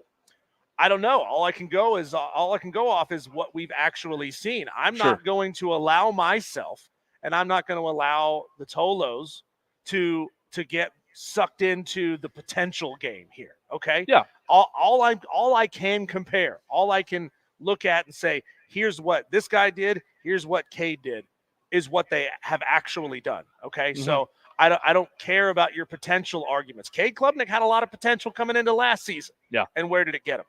So that's all I care about, is what have you actually done, not what people think you could do if everything falls right for you. Here's an interesting one, Cole. Kyron Drones, who's at Virginia Tech. That's a guy who is a monster with his legs, not so much with his arm. I mean, he still threw for 2,000 yards last year, 17 touchdowns, 818 rushing yards. That is a very underrated guy who does not have his name out there as much as it should. I'm still going to go Cade over him. Really? Over Kyron. Yep. I'm going to go Cade there. This one should be very, very easy. Cam Ward at Miami. He is a monster with the ball in his hand. Yeah. 3,700 yards. I mean, he's a scary dude. And might be the best in the conference. Very well may be. And this is where it gets really interesting, Cole. DJ Uiagalelei, now back at Florida State, back in the ACC, had himself a great season last year at Oregon State, rehabbed his image enough for Mike Norvell to say, I really like this guy. If you could, right now, would you take DJU back? No. Nope. Okay. I'm good. And listen, in my opinion, is Cade light years ahead of DJ? No. But I'm good. I'll keep Cade. So you're saying basically you would like Cam Ward. I think you said you were mildly interested in Haynes King. I had your interest in Grayson McCall. Yeah. A little bit with Chandler Rogers at Cal. Outside of that, you want Cade. I do. Okay. Want, for the most part, I guess that would be what, other than 3 or 4 guys, I'll take number 2. Which is interesting because, again, this a lot of this write-up came from Alex Turry over at Clemson Wire. He has Cade Klubnik as the 5th best quarterback in the ACC. Close to. So, yeah. I mean, he didn't all have them all in that exact order. Sure. There's a guy or two who he lists below Cade Klubnik who I would be interested in and say if I could swap these two on the roster, I'd be willing to gamble on that one. But, all of this is kind of parsing words and just a matter of opinion. So yeah. I think there's probably 5 or 6 guys in this league who I think if you put them in a Clemson uniform would have a better season than Cade Klubnik. I think there's a hand. I would say there's probably close to a handful, to put a bow on it. Close to a handful is where I'm going to go with it. I love the conversation, though. We'll have to get back to that before the season starts. Coming up next, we're going to get you updated on what happened last night with the Braves. Nothing happened. Spoiler alert. Got postponed. We'll update you. Daily Wires next.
Diesel on the fan. Upstate.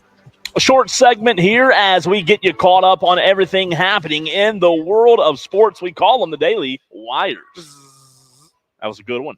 Thank you. Top 10 right I've been there. working on it. Have you? I do train on that. At home? At home every Okay. night. I do 10 buzzes before bed every I night. like that. Yeah. That's commitment right there. That's commitment. All right, the Braves game yesterday was postponed due to weather in St. Louis, so they're playing a doubleheader today. Right now, the Braves are winning 6-2, top of the 8th.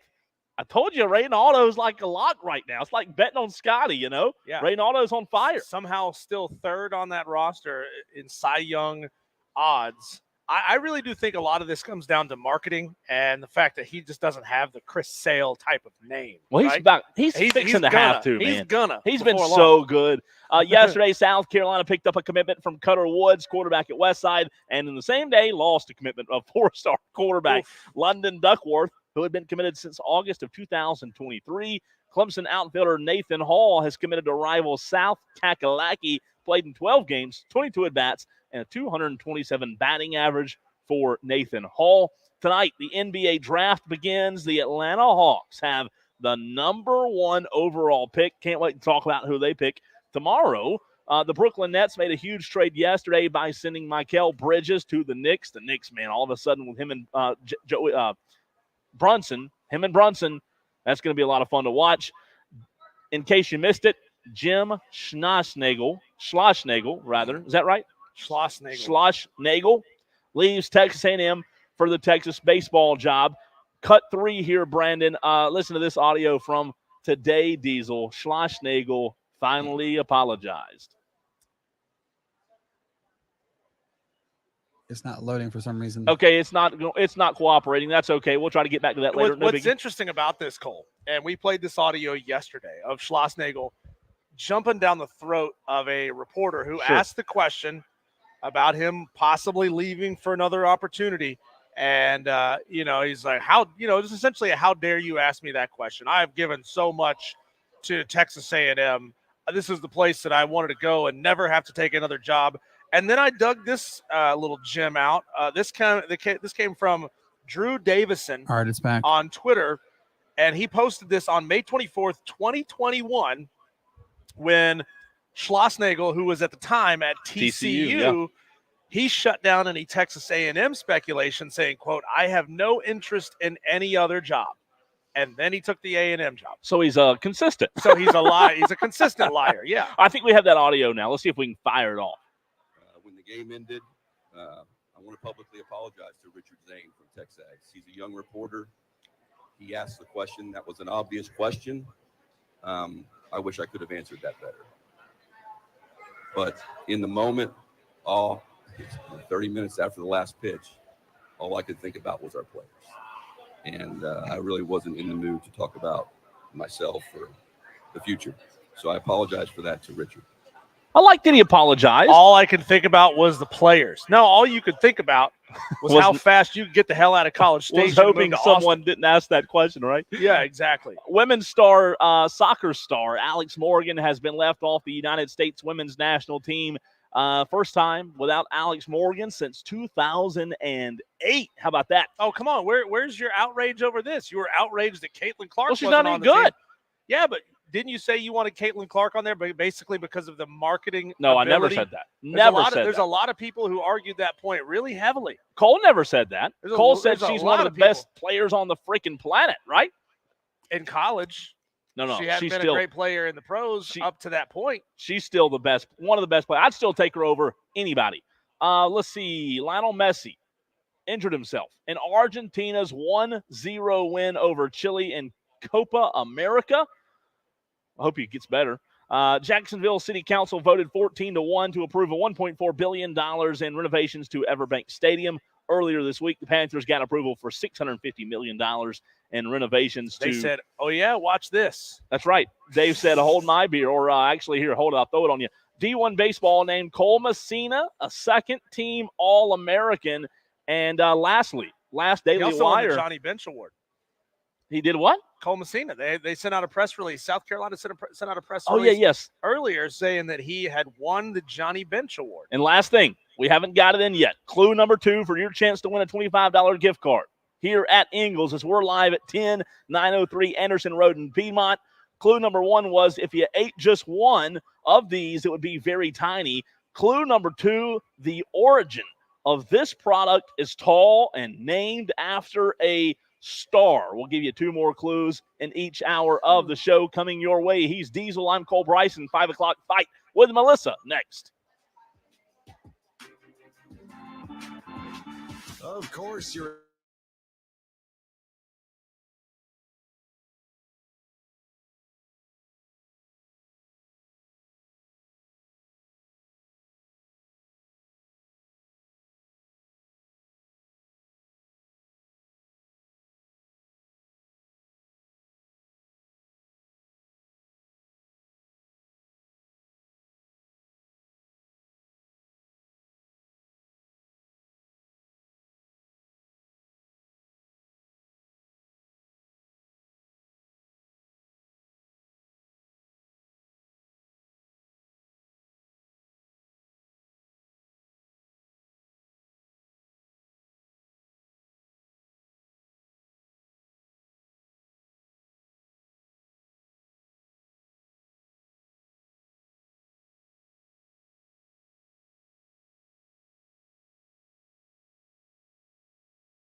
finish. You're going wire to wire With Diesel and Cole Bryson. on the Fan Upstate. I can't tell you how many text messages we've gotten on the show already today. Where's Melissa? When's Melissa coming to be a part of Wire to Wire? Why do we even have these guys on the show? Just let her host the show. Silly. That's what they say every single Wednesday. They want to know, where is Melissa? This is what we do on this segment every single day. We call it the 5 o'clock fight.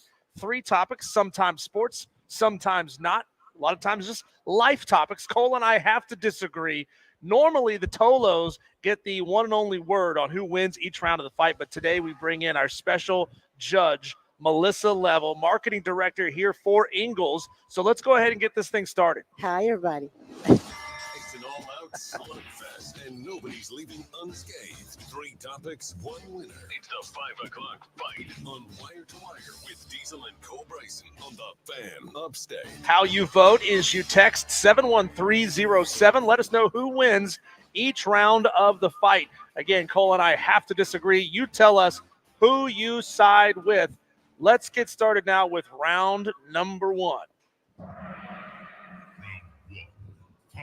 It's a simple question, Cole, and it's a simple question, Melissa. Uh-oh. The Olympics, compelling or nah? So I've told you before, people may think, oh, Cole's un-American. Cole doesn't love his country. Throw him out and into the ocean. But I'm sorry. I'm sorry, Diesel. I'm sorry, Melissa. The Olympics just don't move the meter for me. I'd be lying if I sat here and said, oh, I cannot wait for the Olympics to start. I'd be lying. Don't apologize to me. I don't care. Apologize to George Washington. Yeah. And sorry, to Thomas George. Jefferson. Sorry, Thomas. You got to apologize to all of America when you're saying it's not important enough. That's true, right? You know what? No, there are lots of Olympic events that are boring and dull, and they should get rid of them. They shouldn't even exist. They should have never been brought around in the first place. But everybody perks up and pays attention to the big ones, Everybody? right? The track races, the Olympic basketball, when they get down into the finals, when the men are competing in this thing. I think the Olympics are very compelling, and I think you hate America if you say they're not. Well, first I of all, don't you like gotta it. stand up in the middle of the night to see them, okay? Because they're like, all right, so you have to be so compelled. You have to be disciplined to Okay, not look but up the results before they show it on air on primetime. I am not an Olympic fan, but not because I don't love the sports. Okay. I would follow those sports in college or professional tennis or, track and field or whatever that might be. My issue is that it is all about the sponsors and the money. And I know this because I'm a potential sponsor of the Olympics, okay? And because you think everybody in the world is going to be watching. Well, that's some self-loathing right there. I do not have stores all over the world, okay? Yeah. All right, so I just don't think it's for me to do that. And I looked at the numbers, and to be honest with you, it is not compelling to everyone. Okay, there are some sports that rank higher than others. Gymnastics, track and field, and when the dream team played, okay, when you had the real dream team for basketball, that was a huge rating spurt. But right now, I doesn't move the meter for me either. There's enough things I'm like, I'd rather watch my Braves. Yep. Okay, or not your Astros or any of those things. Wow, I can't get down with this, Melissa. Yeah, but I just don't think it has. It's a much more international field than the all-American sports fan. I'll just put it there. I'll just put it like this: it's boring. I don't think it's boring. I just think it's not. But why? My thing is why. Yeah.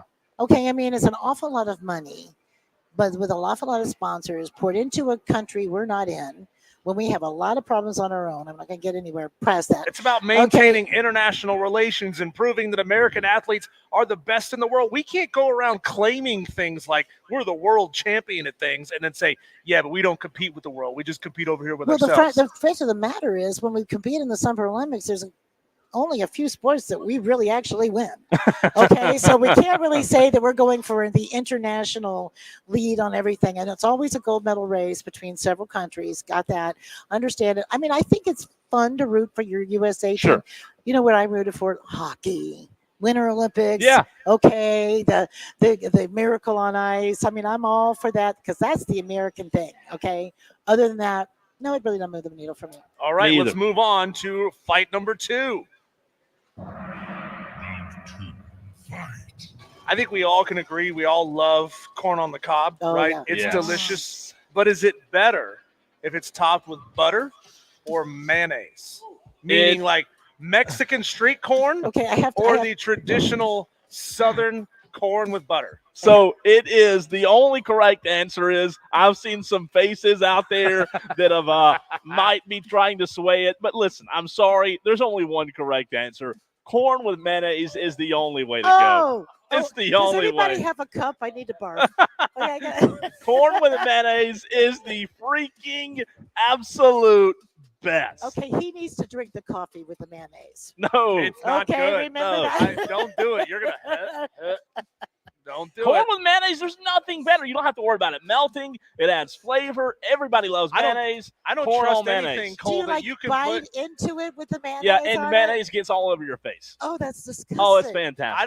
I don't trust anything, Cole, that you can put on a hot piece of corn and it not melt. Yes. Yeah, There's something exactly. weird chemically going on in there. Yeah, what happens to that? No. Right. Yeah. This is When the they South, put it, man. it's like from space. Okay. We love tradition around here. Give me corn. If you got those like little yellow corn spikes that you can stick in the side of Oh the corn on the cob, yeah. drizzle it in butter. That's the best way to do it. I like the It little melts. ones that have It's different gone in designs on 30 it, seconds. You know, they look like little corn cobs, right? Yeah. And you stick them in the side, and you have butter. Oh my gosh! And you can wrap it in Yeah. aluminum foil and put it in the grill. Yeah. Wrap some onion Mhm. around it and all that other stuff, and you put mayonnaise on it, and you will die. I like to Mayonnaise You will is die. just I like Okay. to soak the ears with still all the shuck all on it, soak it for a while, then put that on the grill, Yep. just let it steam In the from the husk, outside. right? Yeah, Now that's the way listen, to if do you it. were to take it off the cob and mix it in a salad, maybe. No. Okay. I'm talking about but what I do. not I on take- the cob. I take on the cob mayonnaise all over it. Where are you from? What alien planet? Spartanburg, South Carolina. That Boiling explains Springs, everything. South Carolina. Come on. There's got to be somebody out there that likes mayonnaise on their I don't corn, know. right? Have you had anybody yet, Diesel, that likes mayonnaise? on their- Let's see. Mexican street corn is good, yes, but it's not just the. but it's not mayonnaise, just the man. You got to put a lot of other other stuff on things there too. it. Yeah, but if Yeah. you're just going to slather it with this It's the unmeltable, best. meltable chemical, okay, that when you eat it, more gets on your face than Yes. on the corn. Yes. It's awful, horrible. All right, one more round to go. I think You I got want- that one in the bag. Just you want yeah, these, my so you response want- on that one. Round 3. It's time to go for a walk. You know, you've had a long day. You need to unwind for a little while. Are you an outside walker or a treadmill walker, Cole? So I'm very ADHD. I mean, like very. Every segment, every break, I have to get up. I can't sit still. I don't He's mind. bouncing around right now. I am. I'm the same way in any kind of class or anything. I can't sit still. I don't mind a treadmill. I do like the benefits of having an incline. However, I have to be able to see a different view if I turn my head this way. I mean, I'm looking at Jay Wilson the whole time. I mean, I'm looking at every light bulb during the show anyways. So give me a walk outside. You mean right now when it's 97 degrees? Yeah, I'll do it. Get I'll out do of it. here, man. Look, how many times have we seen just in the last like 6 months stories about pedestrians getting run over with cars out on the road because the drivers aren't paying any attention, right? There was that big story in Charleston. It happened a couple weeks ago. I've had cars like swerve towards me when I'm on the sidewalk minding my own I business. think it's Being out on the intentional. road is And scary. they're after you. Some I was wearing, Okay, I'm they're sure. after you. Can I The only look have on my one question? face. Outside, are you allowed to carry a weapon? Yep. Okay, then outside definitely. Okay. Melissa, she can get a weapon. She's good. I like it. That I like it, so I concludes- win today. By the way, just so you know, USA did win in the medal count in the last Olympics, 113 total, and they took the lead in gold medals, 39-38 over those stinking Chinese. Was it winter? We won the Olympics. Was it No, winter? these are the 2020 Summer Games. yeah. And I think Well, I it's the think they first probably time. did, but And yeah. I think it's the first time Melissa's actually ever sided with me 2 out of 3. There Yeah, you go. it What is. do you think, you Tolos? Now's your chance to vote, and we'll tell you right now, if you want to suggest a fight, here's how. What do you want Diesel and Cole Bryson to fight about next? If you've got an ass, I'll kick it. Submit your topics to Diesel at thefanupstate.com. Subject line fight on the Fan Upstate. I think Jay is just messing with you with your ADHD, Cole. He just points, and we all look. Yeah. You know, it's like a I'm squirrel over squirrel, the other huh? part of the room. Hey, Yeah. while the votes come in, Diesel, I want to ask Melissa about something that I tweeted 1 hour ago. And just so you know, I did make a trip to the snack department here at this wonderful Good for Ingles you. Yeah. to find out if you guys carried it. Yes or no, Melissa, too? Let me show the stream. Spicy dill pickle goldfish. Oh, absolutely. Does that not sound freaking amazing? Yeah. Have you had the spicy dill pickle sausage? No. You know, like what are the Slim Jims? No, I have not. Oh, they're I'm really in. good too. Yeah. We do like Diesel and I both like Slim Jims. Yeah, they got. I got a those, snack throughout the food. Yeah. You work up an appetite talking Yeah, sports I'm a for 4 snacker hours. anyway. I'm like Yeah. I'm a gnar. Definitely. So I haven't tried them, but I'm going to try them. well, they're not here yet. Maybe soon. But I went to the goldfish aisle, Yeah, and I was fascinated by the amount of flavors. Like I felt dumb because I didn't know this, but I took a picture just so y'all can know. Pretzel, pizza, Parmesan, what's that say? Flavor blasted pizza, pretzel mix, original, cheddar, baby. They even have, What's a baby? I guess, just Unflavored baby. Has baby? anybody ever tasted a baby? What does a baby taste Sour like? What's a cream. baby Tastes like flavor? chicken. Did you know they had Tastes like sour chicken. cream and onion goldfish? Didn't know Seriously, you that, what but a now I baby want it. tastes like. Melissa, sour cream and onion goldfish. Did you even know that there was such thing? No, but I love sour cream. They're And I love onion. right there. How good does that Do you love sound? sour cream and onion potato chips? That is Oh, the I love all-time it. best flavor Yeah, I of love potato those. chips. Look at that. Okay. Salt and vinegar goldfish Yeah, here at those are good Ingles. too. Those are I good. love salt and vinegar. It's like potato chips. I was fascinated by. Yeah. Oh, cheddar jalapeno, and my favorite. I think this would be my favorite. Why don't you just mix them all together, Cole, and you can Oh, make that'd your be own Cool. flavor? That would be Yeah. really good. That'd be like a Chex Mix. That'd be really good. I think this would be my Corn and mayo. Ugh. Don't give me any ideas. Hey, last but Gonna not call least, somebody. last but not least, I think the best flavor here at Ingles of goldfish, Frank's Red Hot. Oh yeah, Put that Yeah, on that's- on anything. everything. that's a hot sauce, right? Yes. Yeah, yeah. So there, let's go. Let's get into the votes. Cole, I'll go with the stream. You go with the text line. Diesel wins round 1, says Spur Daddy. Says, Cole, are you a Russian? Let's see here. That was the question is, are the Olympics compelling or not? Spur Daddy says Diesel wins round 2, and Spur Daddy sides with you, so I don't get the clean sweep off of Spur Daddy's votes, but I'll take 2 out of 3 any day. Madcraft says Diesel wins round 1. No, Spur, he's an alien not from planet Earth. Everyone likes the Olympics worldwide. Let's see. Let's go on with more of Madcraft's votes. Let's see if I can find. He says Diesel wins rounds 1 and 2. Cole wins round 3. But man, is Cole insane or what? Yeah, it's the mayonnaise on. It's the mayonnaise on corn. It's the best. Cole. I That's want it. Lost We you should a make lot him of the eat audience. that next week Oh. on live. I'll do it. I will do it, and it'll be easy to do because I can eat a ton of grilled corn. He does say This that is he so is gross. seriously thinking about calling the Men in Black hotline on you. I get it. Very good. On the That's very text good. line, texter from the 230 says Melissa is awesome. How about that, Melissa? You've got a Thank fan you. out there from the 230. 470 says corn with butter is elite. However, my wife loves street corn, but corn with butter rules in this house. 470 says outside Walker. We all want to be outside as much as possible. 979 says Diesel round 1, Diesel round 2. So Diesel wins, Cole round 3. At least I didn't get swept. 230 says Cole wins round 1 and 2. That comes from Al Baby. Bobby says Cole with the sweep, love mayo on corn. So there's somebody that actually does as well. You have a friend from the planet. I You do should go have reach a out to them friend. and Yes. see. 449 says Diesel wins 2-1. And then the 405 says clean sweep for Diesel today. Easy work by the man, the myth, the legend, but does have a question for Melissa. This comes from Bullwinkle. Melissa, Bullwinkle wants to know, can you please get the boys a bag of those spicy boiled peanuts y'all carry in the produce section? They are great. You betcha. You tell Bullwinkle, I will do that. I You will do better that come right now. strong with boiled So- peanuts because Yep. I don't like them. I hate to say this. Gross. He hates boiled peanuts. I I hate love boiled them. peanuts. I love them, but I hate to say this. I didn't know Those are the ones in Ingles the, had them. ask him, are they the ones in the can, Bullwinkle? Are they the ones Oh, in the yes. can? Yeah, I think they're the ones in Yes. the can, right? The ones in Yeah. the can you just dump out and heat up, right? Exactly. Mhm. I have Okay. had those. Sherb says, hell no to mayo on corn, butter all the way. Well, Sherb, try it sometime. You might like it. Cole, Or what you might basement do die. you mayonnaise on corn lovers meet in once a week? It depends. It changes. We rotate. You go to somebody's Do you house put each week. mayonnaise on tomatoes too? So I Yeah. don't eat tomatoes. Okay. I love mayonnaise, but not on corn. If that's Yeah. all there is, That's all there is. all I'm not there a is. tomato No, eater. no. Not a tomato guy. I love ketchup. Hate tomatoes, right? Oh, you need all that extra sugar and salt and processing. Yes. That's what you need. Yes. If I you understand. Mix If you it in mix ketchup and mayonnaise, you get Thousand Island dressing.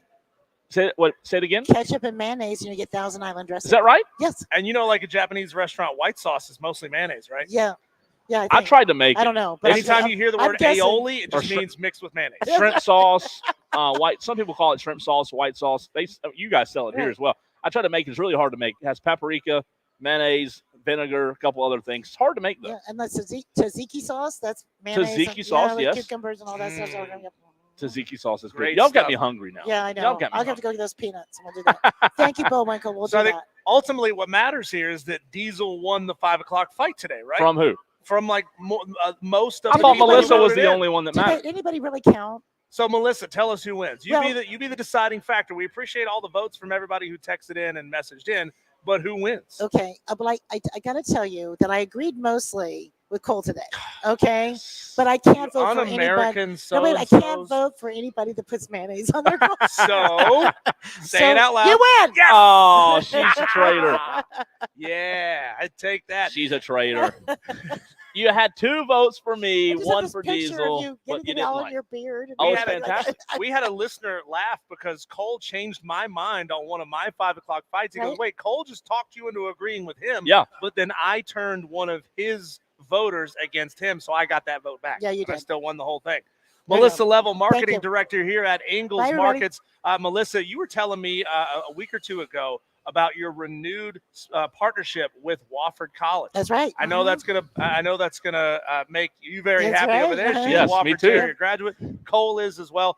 Talk about just for a quick minute about how much you guys do and what makes it so important to you to support everything local. We're talking Right. high school football, college football. You even see it at some of the Pop Warner fields. That's you see right. marketing messages for Ingles there. And high school, definitely. And of course, we have Saturday morning scramble, which Yes. is really great.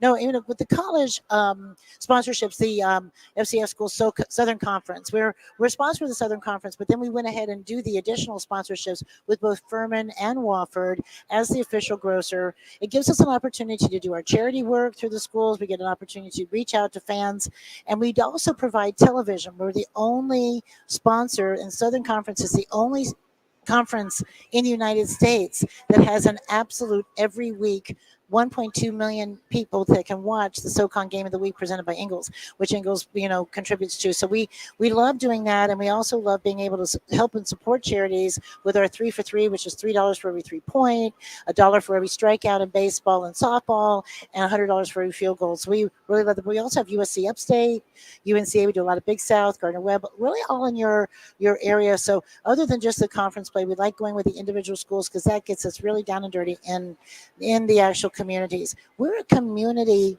grocery store. We're a big company, but we're a community grocery love that. store.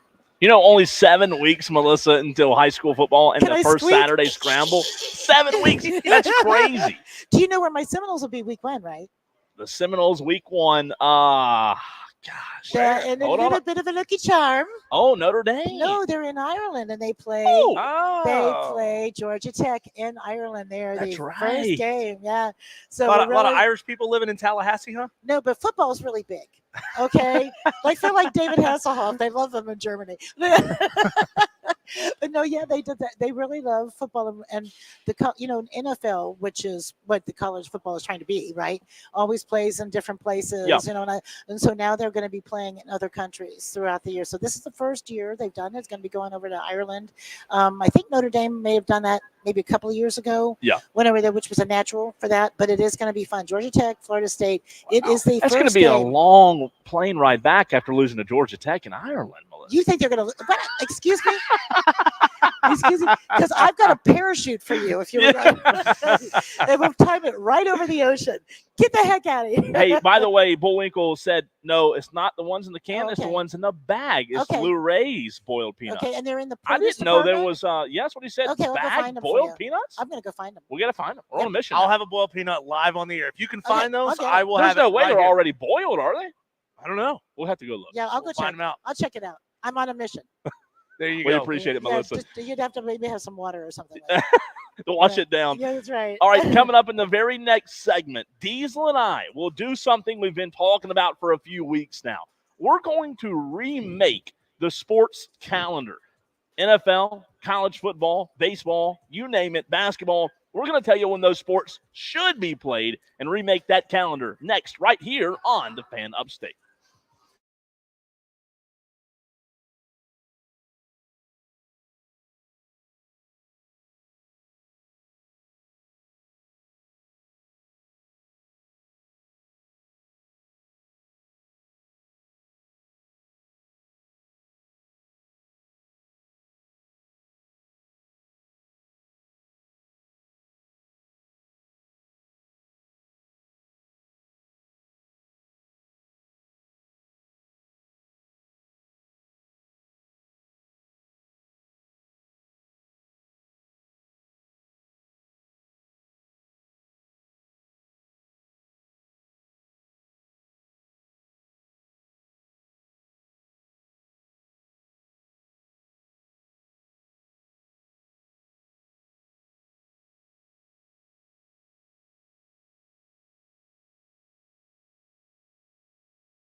Eight four four fan phone. This is Wire to Wire with Diesel and Cole Bryson on the Fan Upstate.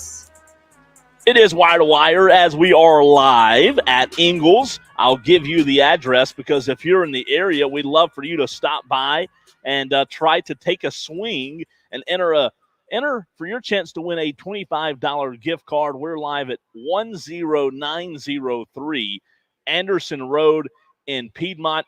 you can stop by. And does Melissa, has she found the boiled peanuts? Diesel? Those aren't boiled. Those dry roasted? Oh, boil in bag. Wait a minute. You just drop them in ourselves. You drop the bag in the water? The hot nuts. Whoa, careful now. This is a family show, Melissa. But those are regular That's peanuts. what I'm talking about. And those are going to be good as well. Cajun, We'll have to crack those open here during the next Ready for break. that. Melissa's the best. She found the boiled peanuts. Again, clues for you to win a $25 gift card. Clue number 1 was if you ate just one of these, it would be very tiny. Clue number 2, the origin of this product is tall and named after a star. Clue number 3 is these are available plain, salted, or shelled. That might give it away, Diesel, right? Okay. I mean, it would be really on the nose if the answer was hot nuts. It's not. It's not? Okay. I'm stumped still. So How about that? if you come by this Ingles that we are at right now, we will let you enter for a chance to win a $25 Ingles gift card. It could be your dinner tonight or lunch tomorrow. We appreciate Ingles and everything that they do. Diesel, let's get into the 520 segment. You and I have teased this for a couple of days now. Oh, we've been thinking about this for years. That's the thing. Well, that's true. The sports calendar, if you and I had to remake it, let's go one by one and allow our Tolos, our audience, to dictate whether or not they agree or disagree with our suggestions for remaking the calendar, the sports calendar for the entire year. So let's start with the NFL, Diesel. The NFL currently kicks off on September the 5th, and the Super Bowl is on February the 9th. Do you have any issue with the current NFL schedule? If so, what should we do to fix it? Yeah, I think it starts just a little bit late and ends a little bit late. Now, you know as well as I do that they are expanding this league by games, and they're going to keep expanding it. I think they're going to eventually get up to 18 games. I mean, God, I hope not. Probably will, though. I mean, it was 16 forever, and then they got them to go to 17, and then next it's going to be 18, and then it's going to be 9. You know as well. That's how it works, right? It is. They're gonna get more games out of these rosters, and they're gonna make this game, this season, as long as they possibly can, so they can make as much money off of it as they possibly can. But in an ideal world, Cole, I would have this season kicking off in early August and ending in early January. Right? Just after New Year's. It can be the first Sunday after New Year's. That's Super Bowl Sunday. Just basically move it up a month. So move it up a month, kick off in early August, which would be what? Like 6 weeks from now, right? 5 or 6 weeks from now. You know, it's fascinating. That would mean training camp would be July, late June, July. Super Bowl win, January, you said? Is that right? Move it up a month? Yep. I don't have a huge issue with the current format. I don't. I know it starts a little bit later than college, and it's going to get the ratings, but believe it or not, I don't have a huge issue with the current format. Yeah, I mean, I'm not itching to move it, but if we have to. The exercise is if we have to move it, what are we going to do? If we have to move it, yeah, I will go. I'll go the opposite. You want to move it back? Just a hair. Here's why. So you want to let high school football and college football breathe a little bit before we get the NFL? A little bit, and then I want the Super Bowl to end, and as soon as the Super Bowl ends, I want March Madness to begin. It's just bam, bam, back to back. Okay, I don't hate that idea at all. If I could make some changes to their schedule, I would say stop encroaching on all these days. You know, we need Sunday football and Monday football. We don't need Thursday night NFL. Let Thursday belong to college football, please. Yeah, Amazon would disagree, right? They want that money. All 12 people who are watching the NFL on Amazon. You didn't watch it? The only time, no, I did watch it, but it was a crap product. Remember last year, that's all anyone ever talked about when it came to the NFL on Amazon was how much it sucks. I'm not going to be one that complains about a football game on a Thursday because I love it. I know I might be the opposite here. I wouldn't care if they put it on Monday, Tuesday, Wednesday, Thursday, and Friday. I'm all in. More football. Thursday needs to be for college football. It needs to be that breakout day where a premier matchup is on Thursday. Everything else is on Saturday. All right, college football currently kicks off August 24th, ends national championship January the 8th. Any issue? If so, what should we do to it? No, I don't have any issues at all with the college football schedule. The only thing is get rid of this DA week 0 crap where they're trying to encroach onto high school football. We need some time. We need to, you got to stagger this thing as the way it's always been. You get high school football on a Friday, then you wait a week and you get college football on Saturday, then you wait a week and you get NFL starting that Sunday. Is that too difficult of a thing to have, right? We're undoing all of these traditions in seeking the almighty dollar. I want to move college football back just a hair, okay? Not by much, but NFL, man, we get, and I know you're a guy that likes, you and Rob Brown talked about, y'all want to put a roof over every NFL stadium. We don't get the same feel in college football of having to play games in frigid temperatures. I'd like to see that more. I think it adds to the game. I play the opposite side of you, Diesel, where Wisconsin would differ with you on that on Camp Randall. Michigan, Ohio State, Minnesota. See, I like the outside games. Well, North Dakota State plays in a dome. They do play in the game. I differ from you. I like the outside games. I like the weather element of the game. I would like to see a little more college weather element, maybe pushed back, let's say 2 weeks if we have to move it. And I do have to defend myself on that, Cole.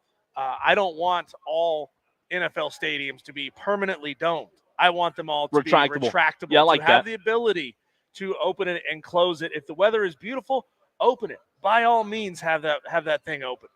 But in really, really terrible conditions. We see one almost every year in Buffalo. It's like every day in Buffalo, right?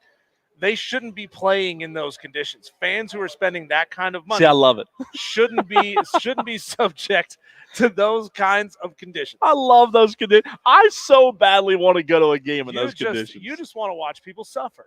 I want to suffer with them. Okay. I want to go. All right, Major League Baseball.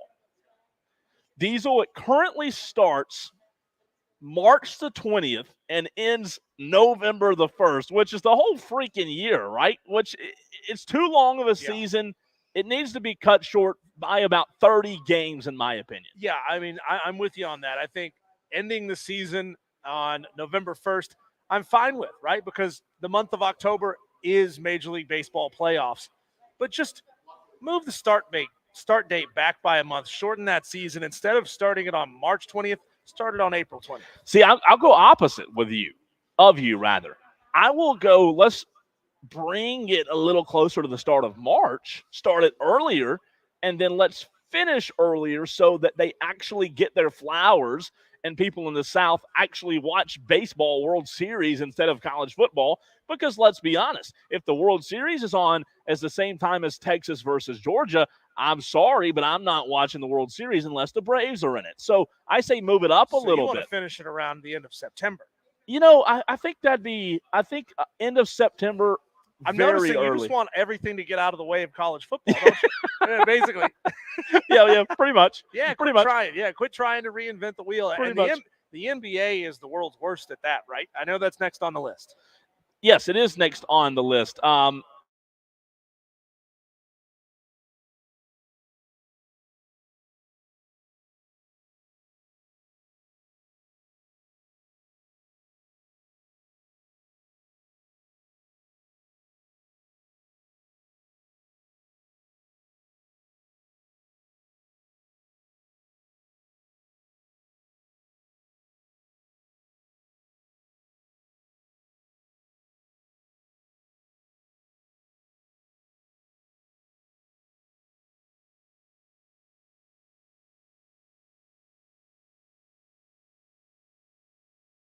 Needs to move back. It's too long of a season. You get a lot of meaningless games, this load management crap. I mean, you really kind of kill off the argument of load management when you reduce the load, the number of games that they have to play. You don't give them the opportunity to take nights off. So I'm with you there on moving back the start of the NBA season.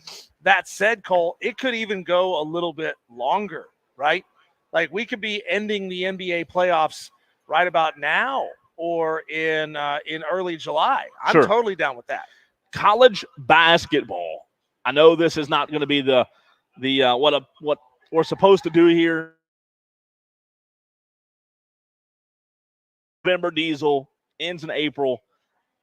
Maybe you wait till the end of November, beginning of December to start it to let all the football kind of get out of the way. Maybe, but I don't have a huge issue with the college basketball season. No, I think college has kind of figured out the perfect timing for a lot of its sports. Sure. And I've always been I've always gravitated more towards college sports than pro sports anyway. Mm-hmm. But you're telling me that there's something wrong with the college baseball season schedule? No, not really, other than it starts a little too soon. Starts early, It February, starts man. really early, and that's really tough, and it puts a lot of those northern teams. Yeah. We've Washington's. seen it, the Michigans, the Ohio States, the Minnesotas. It puts those Big Ten teams at a real disadvantage. Those who come out of cold weather territory, not only because they can't train the way that they want to because it's too cold to get outside and train, but also because they have to start a majority of their season. The first month and a half of their season is played on the road. It is. Because it's just too cold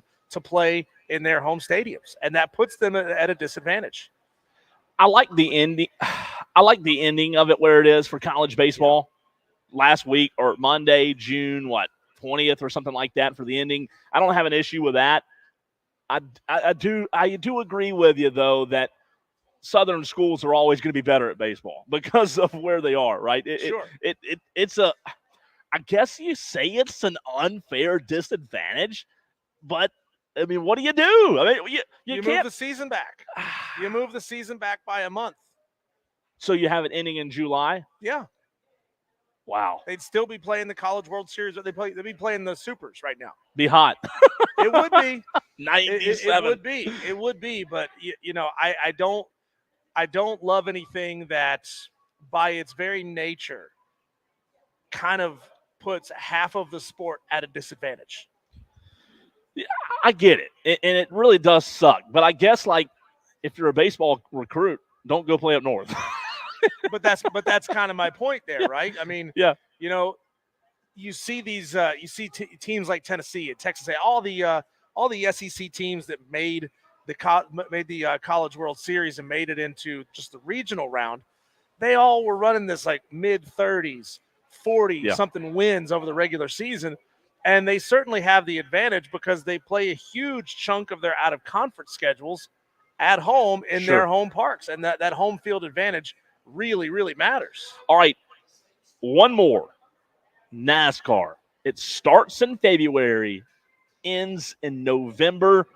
I know, Diesel, you said before you think it's a little too long, right? It's way too long. But, I mean, it can't be too long if you never stop running NASCAR, right? Like, why not fill in why not fill in December and January with some races and just never stop this thing? Because no off-season.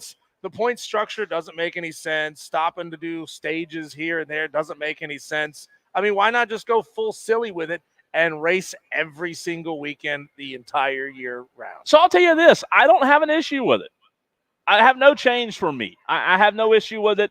February, November, you know what? It gives you something consistent that's going to be on.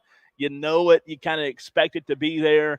Again, sadly, it's one of the grass-cutting sports that we talked about earlier, right? You don't sit, at least I don't sit on the couch and watch every lap. I do watch the end of most races this year. I've watched the end of most of them. However, it's just not a sport that you sit down and watch the entire race wire to wire, start to finish. Got a lot of Tolos here texting into the show. Texter says, guys, whenever football starts, the world feels right. Amen, brother. Amen to you. Texter says, Sunday should be for church only. Sure. When's the NFL going to play? Huh? When are the cup races going to play? I just realized, Diesel, when are we going to get in the last round of golf tournaments? I just realized my Wi-Fi is not working because I had no text on my thing. I'm on my screen. I'm thinking, man, nobody's texting in, but I got an internet issue, I guess. Texter says, expand college football into February. Expanding college football. I hate that. These guys are becoming,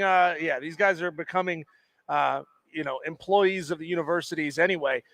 No, Cole, I am not for expanding the college No. football season. I'm not for stretching it out any longer. I mean, Just move yes, it. There's that argument of more of a good thing is a good thing. Well, sometimes less of a good thing makes you appreciate it more. And Yeah. I am more in that camp. So I'm good with shrinking. I'm going to be real with you, Cole. I think it's time to eliminate the conference championship games. That would be where if I could contract the college football season right there, conference championship games is how I would do it. I would have the entire body of work be what puts a team into the college football playoff, not the results of a one-off game Texter at the end of the season. Texter from the 470, I don't want to expand it into February. I just push it back about a month. So that's my solution. Texter says, played in snow games. It was one of the best games ever. Had like 6 inches of falling snow. That'd be fun, It was man. so much fun. As a fan, I went to a lot of games in the snow, and it was a blast. It really was. It was a blast as a fan. But, when you've got as much money on the line as the NFL does, I wouldn't be shocked. I wouldn't be shocked if the NFL said we've got to protect our players and not so much take them out of the cold, because that's not really what they're protecting them from.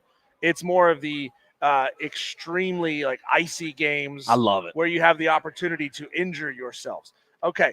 Texter says, go to Atlanta Motor Speedway, sit there at 95-degree weather and watch 312 laps with no cautions.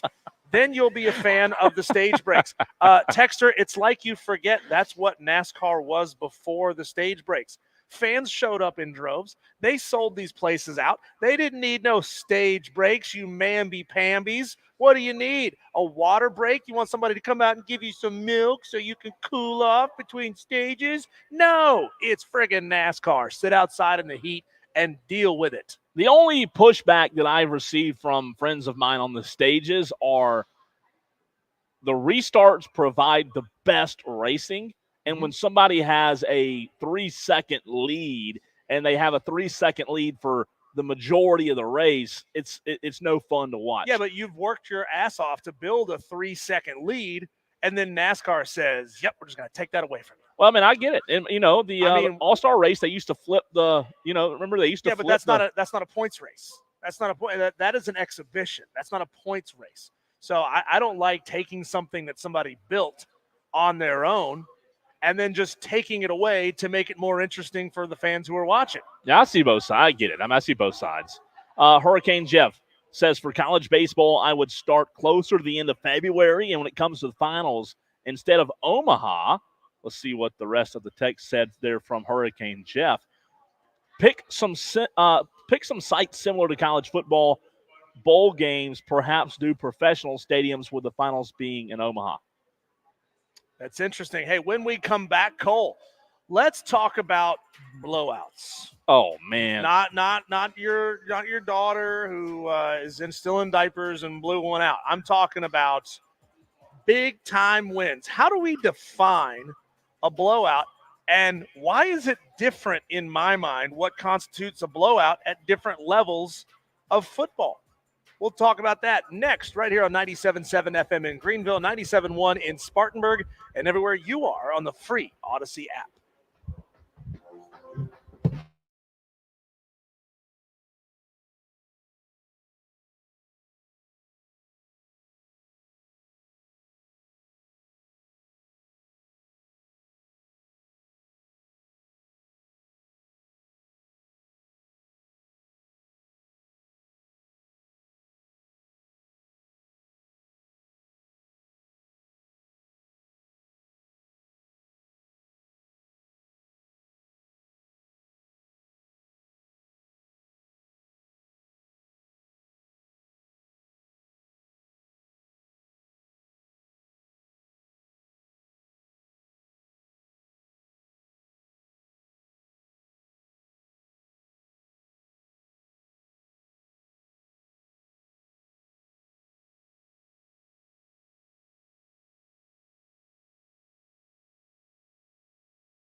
20, we will have a replay of our conversation from earlier in the show, a guest that Cole brought on that I know that you've had on the station several times before in the past, a fantastic football mind. We had on Ramon Robinson, founder of Elite Quarterback Academy in Greenville.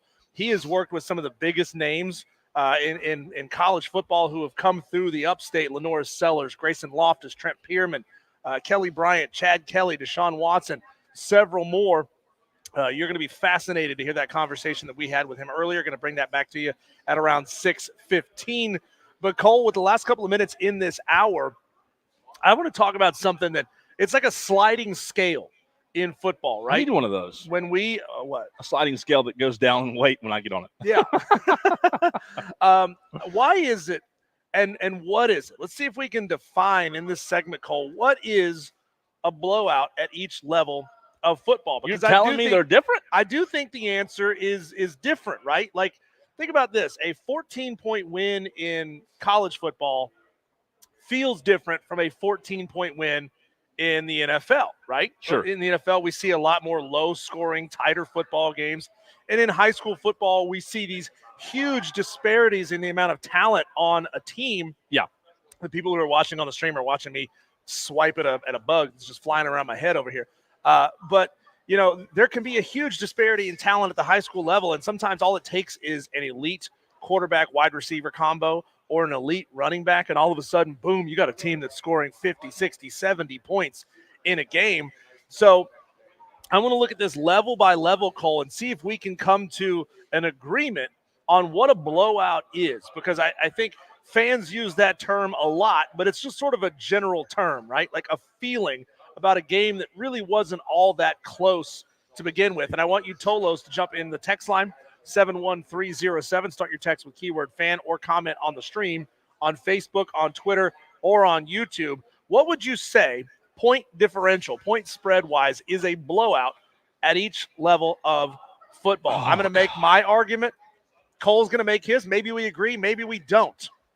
But let's start with the pro level. I don't think we're going to agree. You don't think so? Mm-mm. Okay. Mm-mm. Let's start with the pro level, Cole.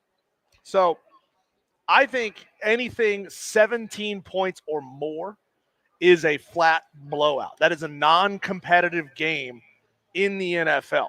And I've got some numbers here to back up my point, okay? In 2023, the average margin of victory in the NFL was 12.1 points. Pretty close. In 2022, it was just 9.3 points. So that right there is, I looked that up after I put down my number for what I thought a blowout was, which again, I think 17 points or more, that's a blowout in the NFL. But there you go. 12 points, average margin of victory last year. So I think 24 points or more is considered a blowout. Reason I say that is you could have a 10-point game in the fourth quarter with a team driving to make it a 3-point game. That team throws a pick six, bam, 17-point game, right? All of a sudden, a couple of plays happen. 24 is a good – anywhere between – I think situation certainly matters. Situation does matter. 21 to 24 for me is a blowout because, you know, you can't say low numbers like 14 to 17 in my opinion, because it's just way too close in terms of – I've seen a lot of games, you know, where the score was a lot bigger than the game actually felt, right? So I'm going to say 24 or more is a blowout. However, to spoil your thesis here, mine's 24 or blowout for at across all the levels? board. Yes. Really? Okay. Yes. Well, I go to college, Cole. See, I didn't want to make it that simple on myself. I wanted to make sure I picked a different number at each level. Sure. For college, I say 24 points and up. That's what constitutes a blowout, because you can see a team win by 3 touchdowns and still somehow feel like it's a competitive game. So I looked up what it was the average margin of victory for the national champions each year over the course of their season. Okay. 2022, Georgia, average victory, 27 points. 21, Georgia, 28 points. 2020, Alabama, 29 points. 2019, LSU, 26 points. 2018, Clemson, 31-point average margin of victory in those championship seasons. So I feel comfortable right there, Cole, setting mine just a little bit below what the national champions were doing in those seasons. I hear you. Do you want to adjust because of that? Or are No, you still, no, are I'm you going to still stand. No, I hear you. I'm standing firm though. Okay. Talent level aside, I'm going 24 or more. Okay, so then when I watch a lot of, like when I watch the Friday night recap shows and when I listen to your show on Saturday mornings called the Saturday Scramble, and I think high school football, like I was saying earlier, there's a huge disparity in your talent level from team to team. All it takes is one or two really special players on a team, and they could bust a game wide open. I'd say a blowout in high school, Cole, that margin has to go up for me, and I'm looking at 28 points. When you regularly see teams putting up 70 burgers on a Friday night recap shows, it's hard to say that a 3-touchdown game wasn't close. But you get up to 4 touchdown games, that's when you get into blowout territory for me. I hear you. I just really, I'm putting the excuses aside. I'm saying high school, college, or pro, 24 or more. If it's any less, it's maybe on the verge of a blowout, but not quite. Tolos, what do you think? What's a blowout at each level of football? Is it the same for you at each level, or do you put a little nuance on it? All right. Tell us. Coming up in the very next segment, Hard Knocks Diesel is with the New York Giants right now during the offseason. They're going to have a Hard Knocks come out here shortly with the New York Giants. They put out a trailer earlier. We have audio of that trailer. Look, I love Hard Knocks, right? Hard Knocks is a great show. The question is, though, what college program would you have liked to seen Hard Knocks episodes of back in the day? You answer. Tolo's answer next.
It is Wire to Wire, the newer, I can't say newest, but newer afternoon drive show on your radio dial as we kick off the final hour of the program. He's Diesel, I'm Cole Bryson. This is the Fan Upstate. So glad to be with you on this Wednesday edition as we are live at Ingles. I'll give you the address in 1 second. When I pull it up, it is 10903 Anderson Road in Piedmont. 10903 Anderson Road.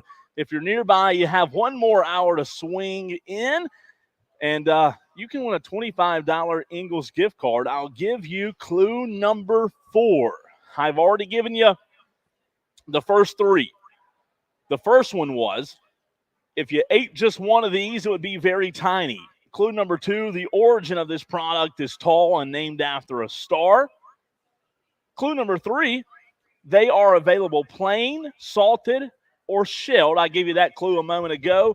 And then clue number 4, this item is a sunflower child. If that doesn't give it away, I do not know what to tell you. So again, if you're in the area, come by, stop in, enter for your chance to win a $25 Ingles gift card.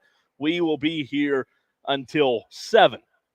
So Diesel, Hard Knocks, they're going to be with the Chicago Bears this preseason. They were with the New York Giants earlier during the offseason.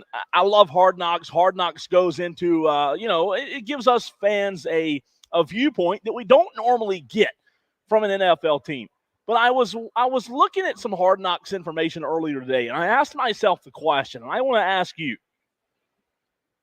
if you could have had a Hard Knocks episode in college football of it doesn't have to be a superior or a national championship program, but if you could pick a college football program to have seen on Hard Knocks in the past, whether it's the Miami Hurricanes of the 80s and the 90s, right? The Florida Gators with Urban Meyer in the early 2000s. Maybe it's current. Maybe it's present day. Maybe it's the Colorado, prime saga in Colorado. Maybe that's who you'd like to see on Hard Knocks. But I asked the question to you, Diesel, as well as our Tolo, 71307.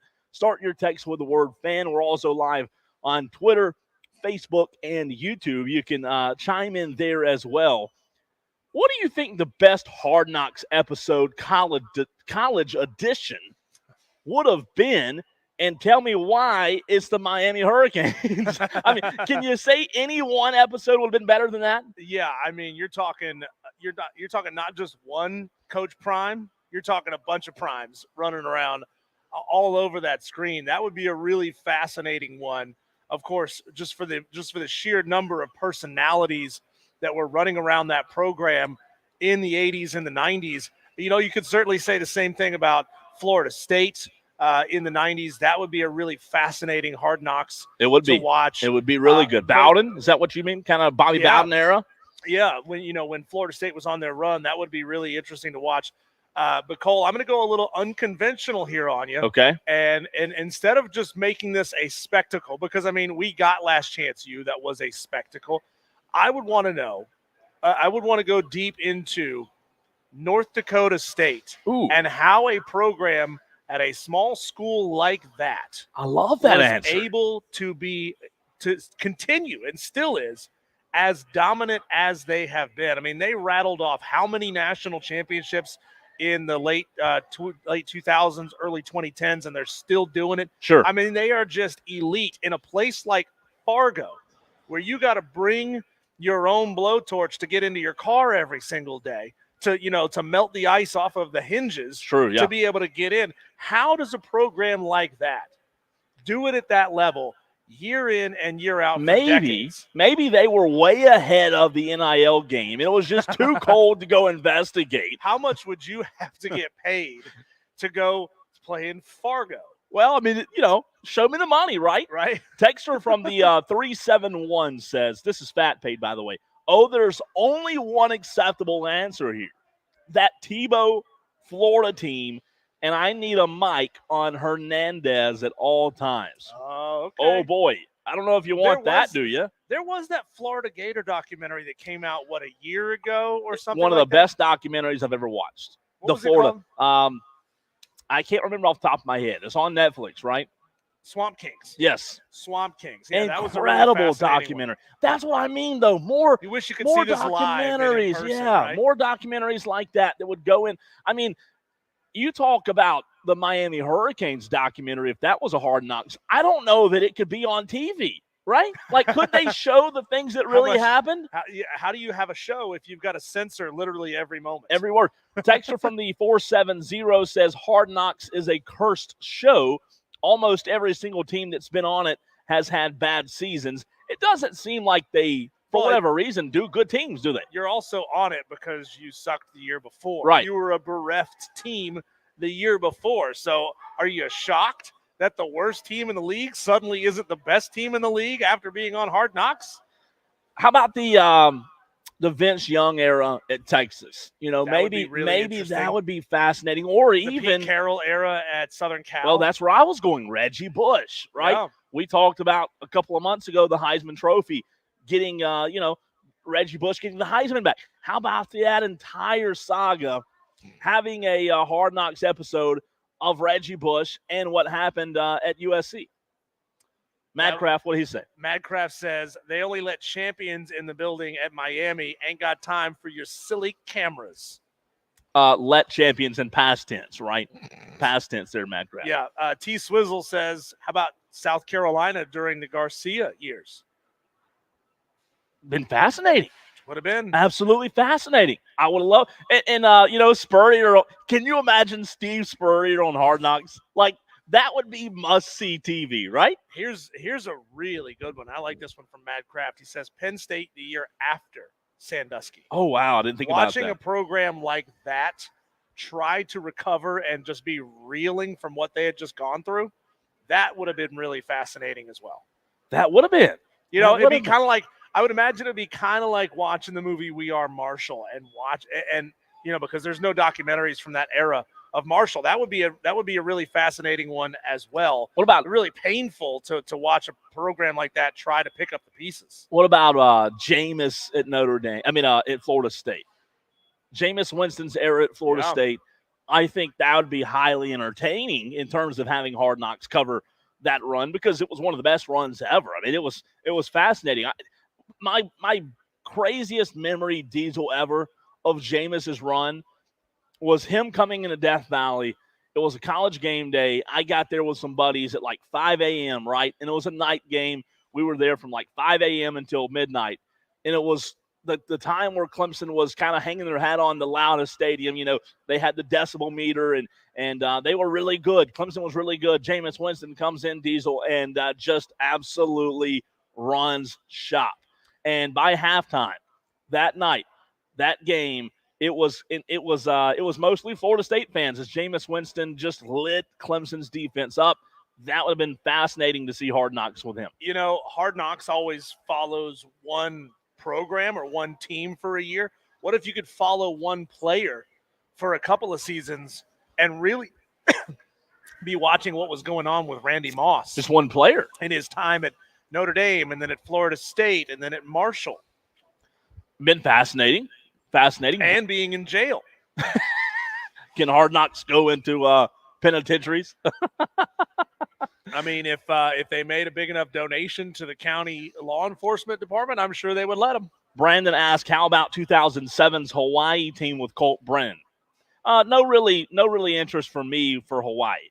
Again, not cracking on Hawaii. Can we just get some shots of some beautiful beach locations? Yeah, and, that'd be good enough for me. Bronzed, tan women. Nothing there really moves the meter for me. So, I've never, even if they were good, I don't know that I've ever considered myself watching it.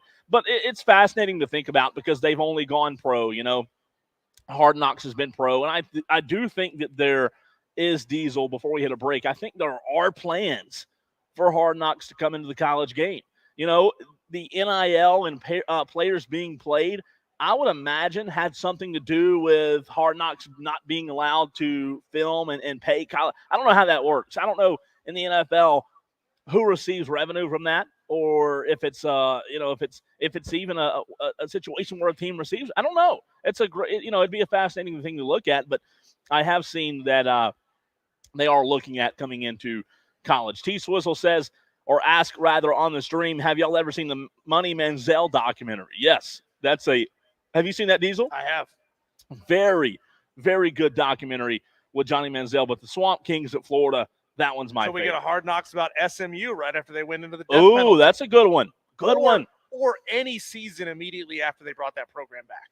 That's true. I didn't think about that. Death penalty, Hard Knocks at SMU. That'd be good.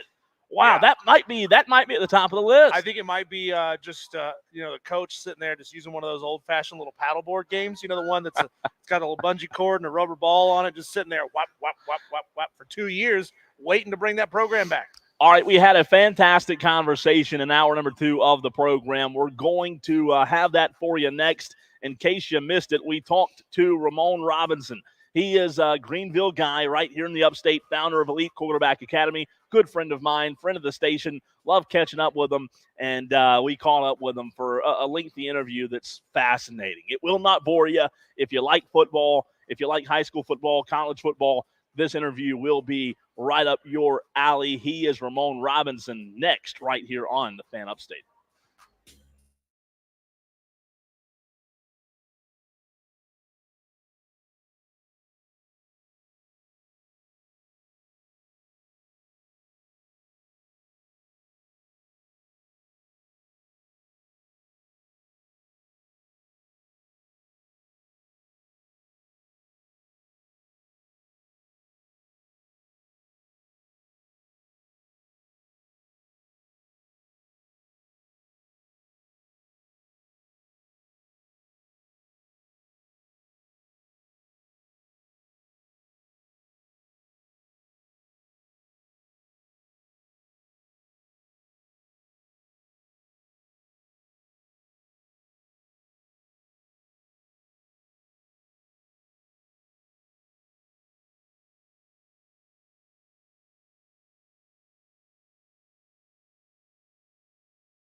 Dust on your fingers and say, I can do that. You're listening to The Right Show. You're going wire to wire with Diesel and Cole Bryson on the Fan Upstate. What's up to Tolo's Sly Guy, who stopped in, spent a couple minutes hanging out.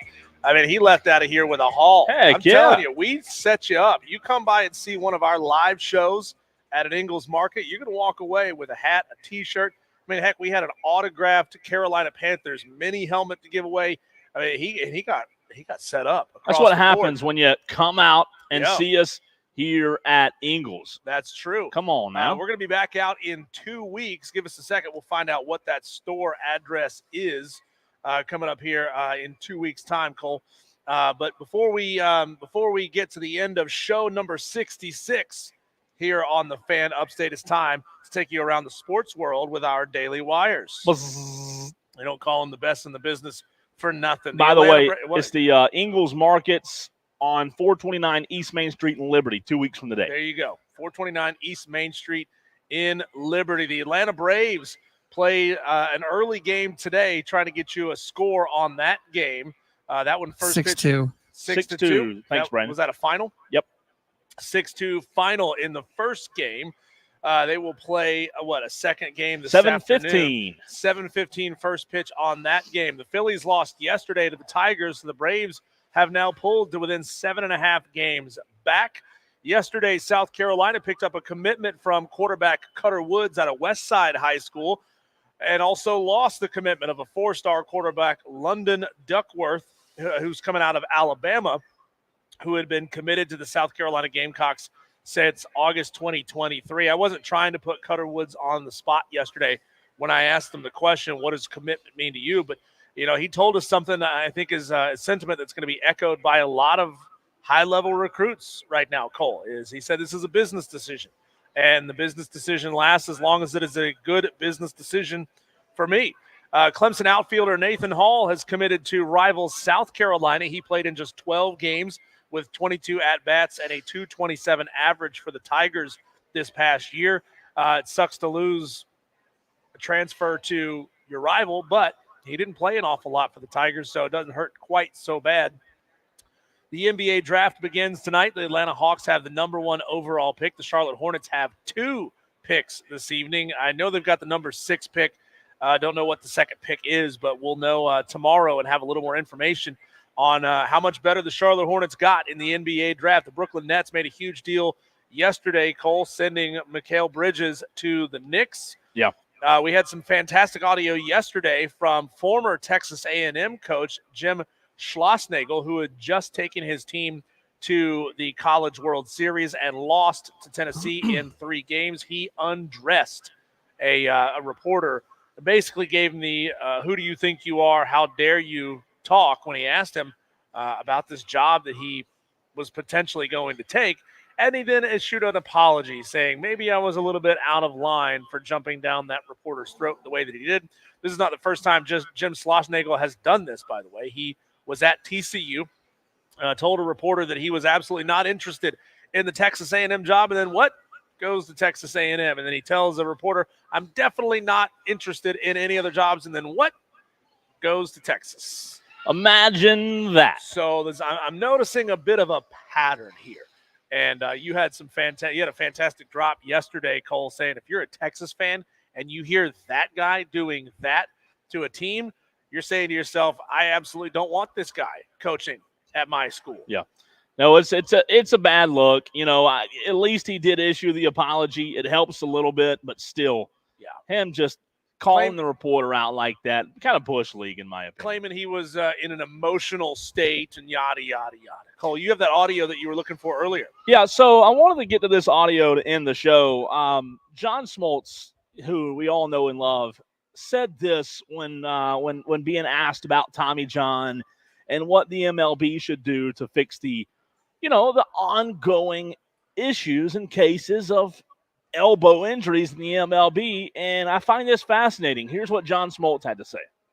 How do we go about over the next 2, 5, 10 years changing this problem that we have in Major League Baseball of pitchers getting hurt and needing Tommy John? I think baseball has to look at everything they're looking at. They're looking at the data. They're looking at the how. And the only way to fix it right now is to come up with a rule change, either be it rosters, limit pitchers. No one's listening to doctors. No one's listening to the data. No one's listening to anything because we live in a world where you chase the rewards that you're being given. How did we get so smart, so strong, but increase the rate of injuries at a level that's unsustainable? We become addicted to the outcome of statistical categories that define us. If a pitcher today has 3.5 strikeouts per 9 innings, do you think he's going to pitch very long? No. There's no way. So if you don't have a 12.5 or 13.5 strikeout per 9 innings, you're in a bad category. So if we learn how to deal with a 3-point-something ERA and we learn how to dial back the things that we're used to, then you have a chance for change. I like that. I like that a lot. He's not wrong. I mean, this is something we have learned in high school baseball, little league baseball, high school baseball.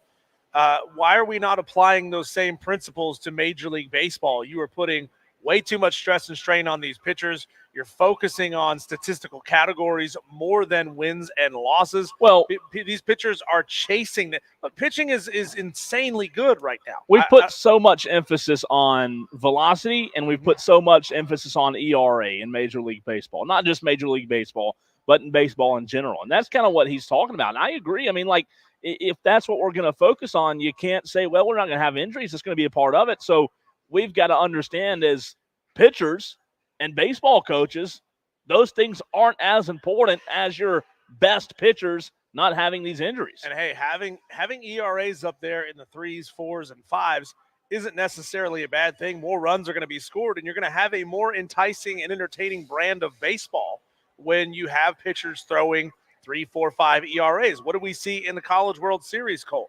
We saw the 2 best pitchers for Texas A&M and Tennessee going at each other. One had like a 3.5, and the other one had a 5 ERA. But it was still just as fascinating and compelling. I'm going to be real. Pitching duels are boring. They're boring. I don't want to watch 2 guys go out there and gas up an entire lineup for 7, 8 innings. And then all of a sudden the relievers come in and they finally start scoring runs. That's why I call baseball a cut-the-grass sport. Let's see if the Braves can get it done twice today. 7:15, as we said a moment ago. They did play a doubleheader today against the Cardinals, or will play a doubleheader. They did win the first game 6-2 earlier in the day, as Reynaldo Lopez was terrific. Bryce Elder on the mound tonight for Atlanta.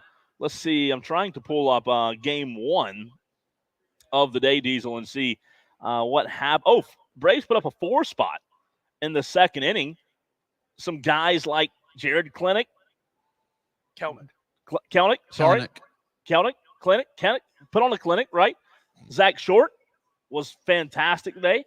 And, man, did Kelenic have 2 home runs? No, he had 1 home run and then singled in the second to bring home 2 runs. Listen, ever since he's been at the top of the lineup, this lineup's been a lot different, and their record shows that. So if they can continue to hit the ball, we'll see.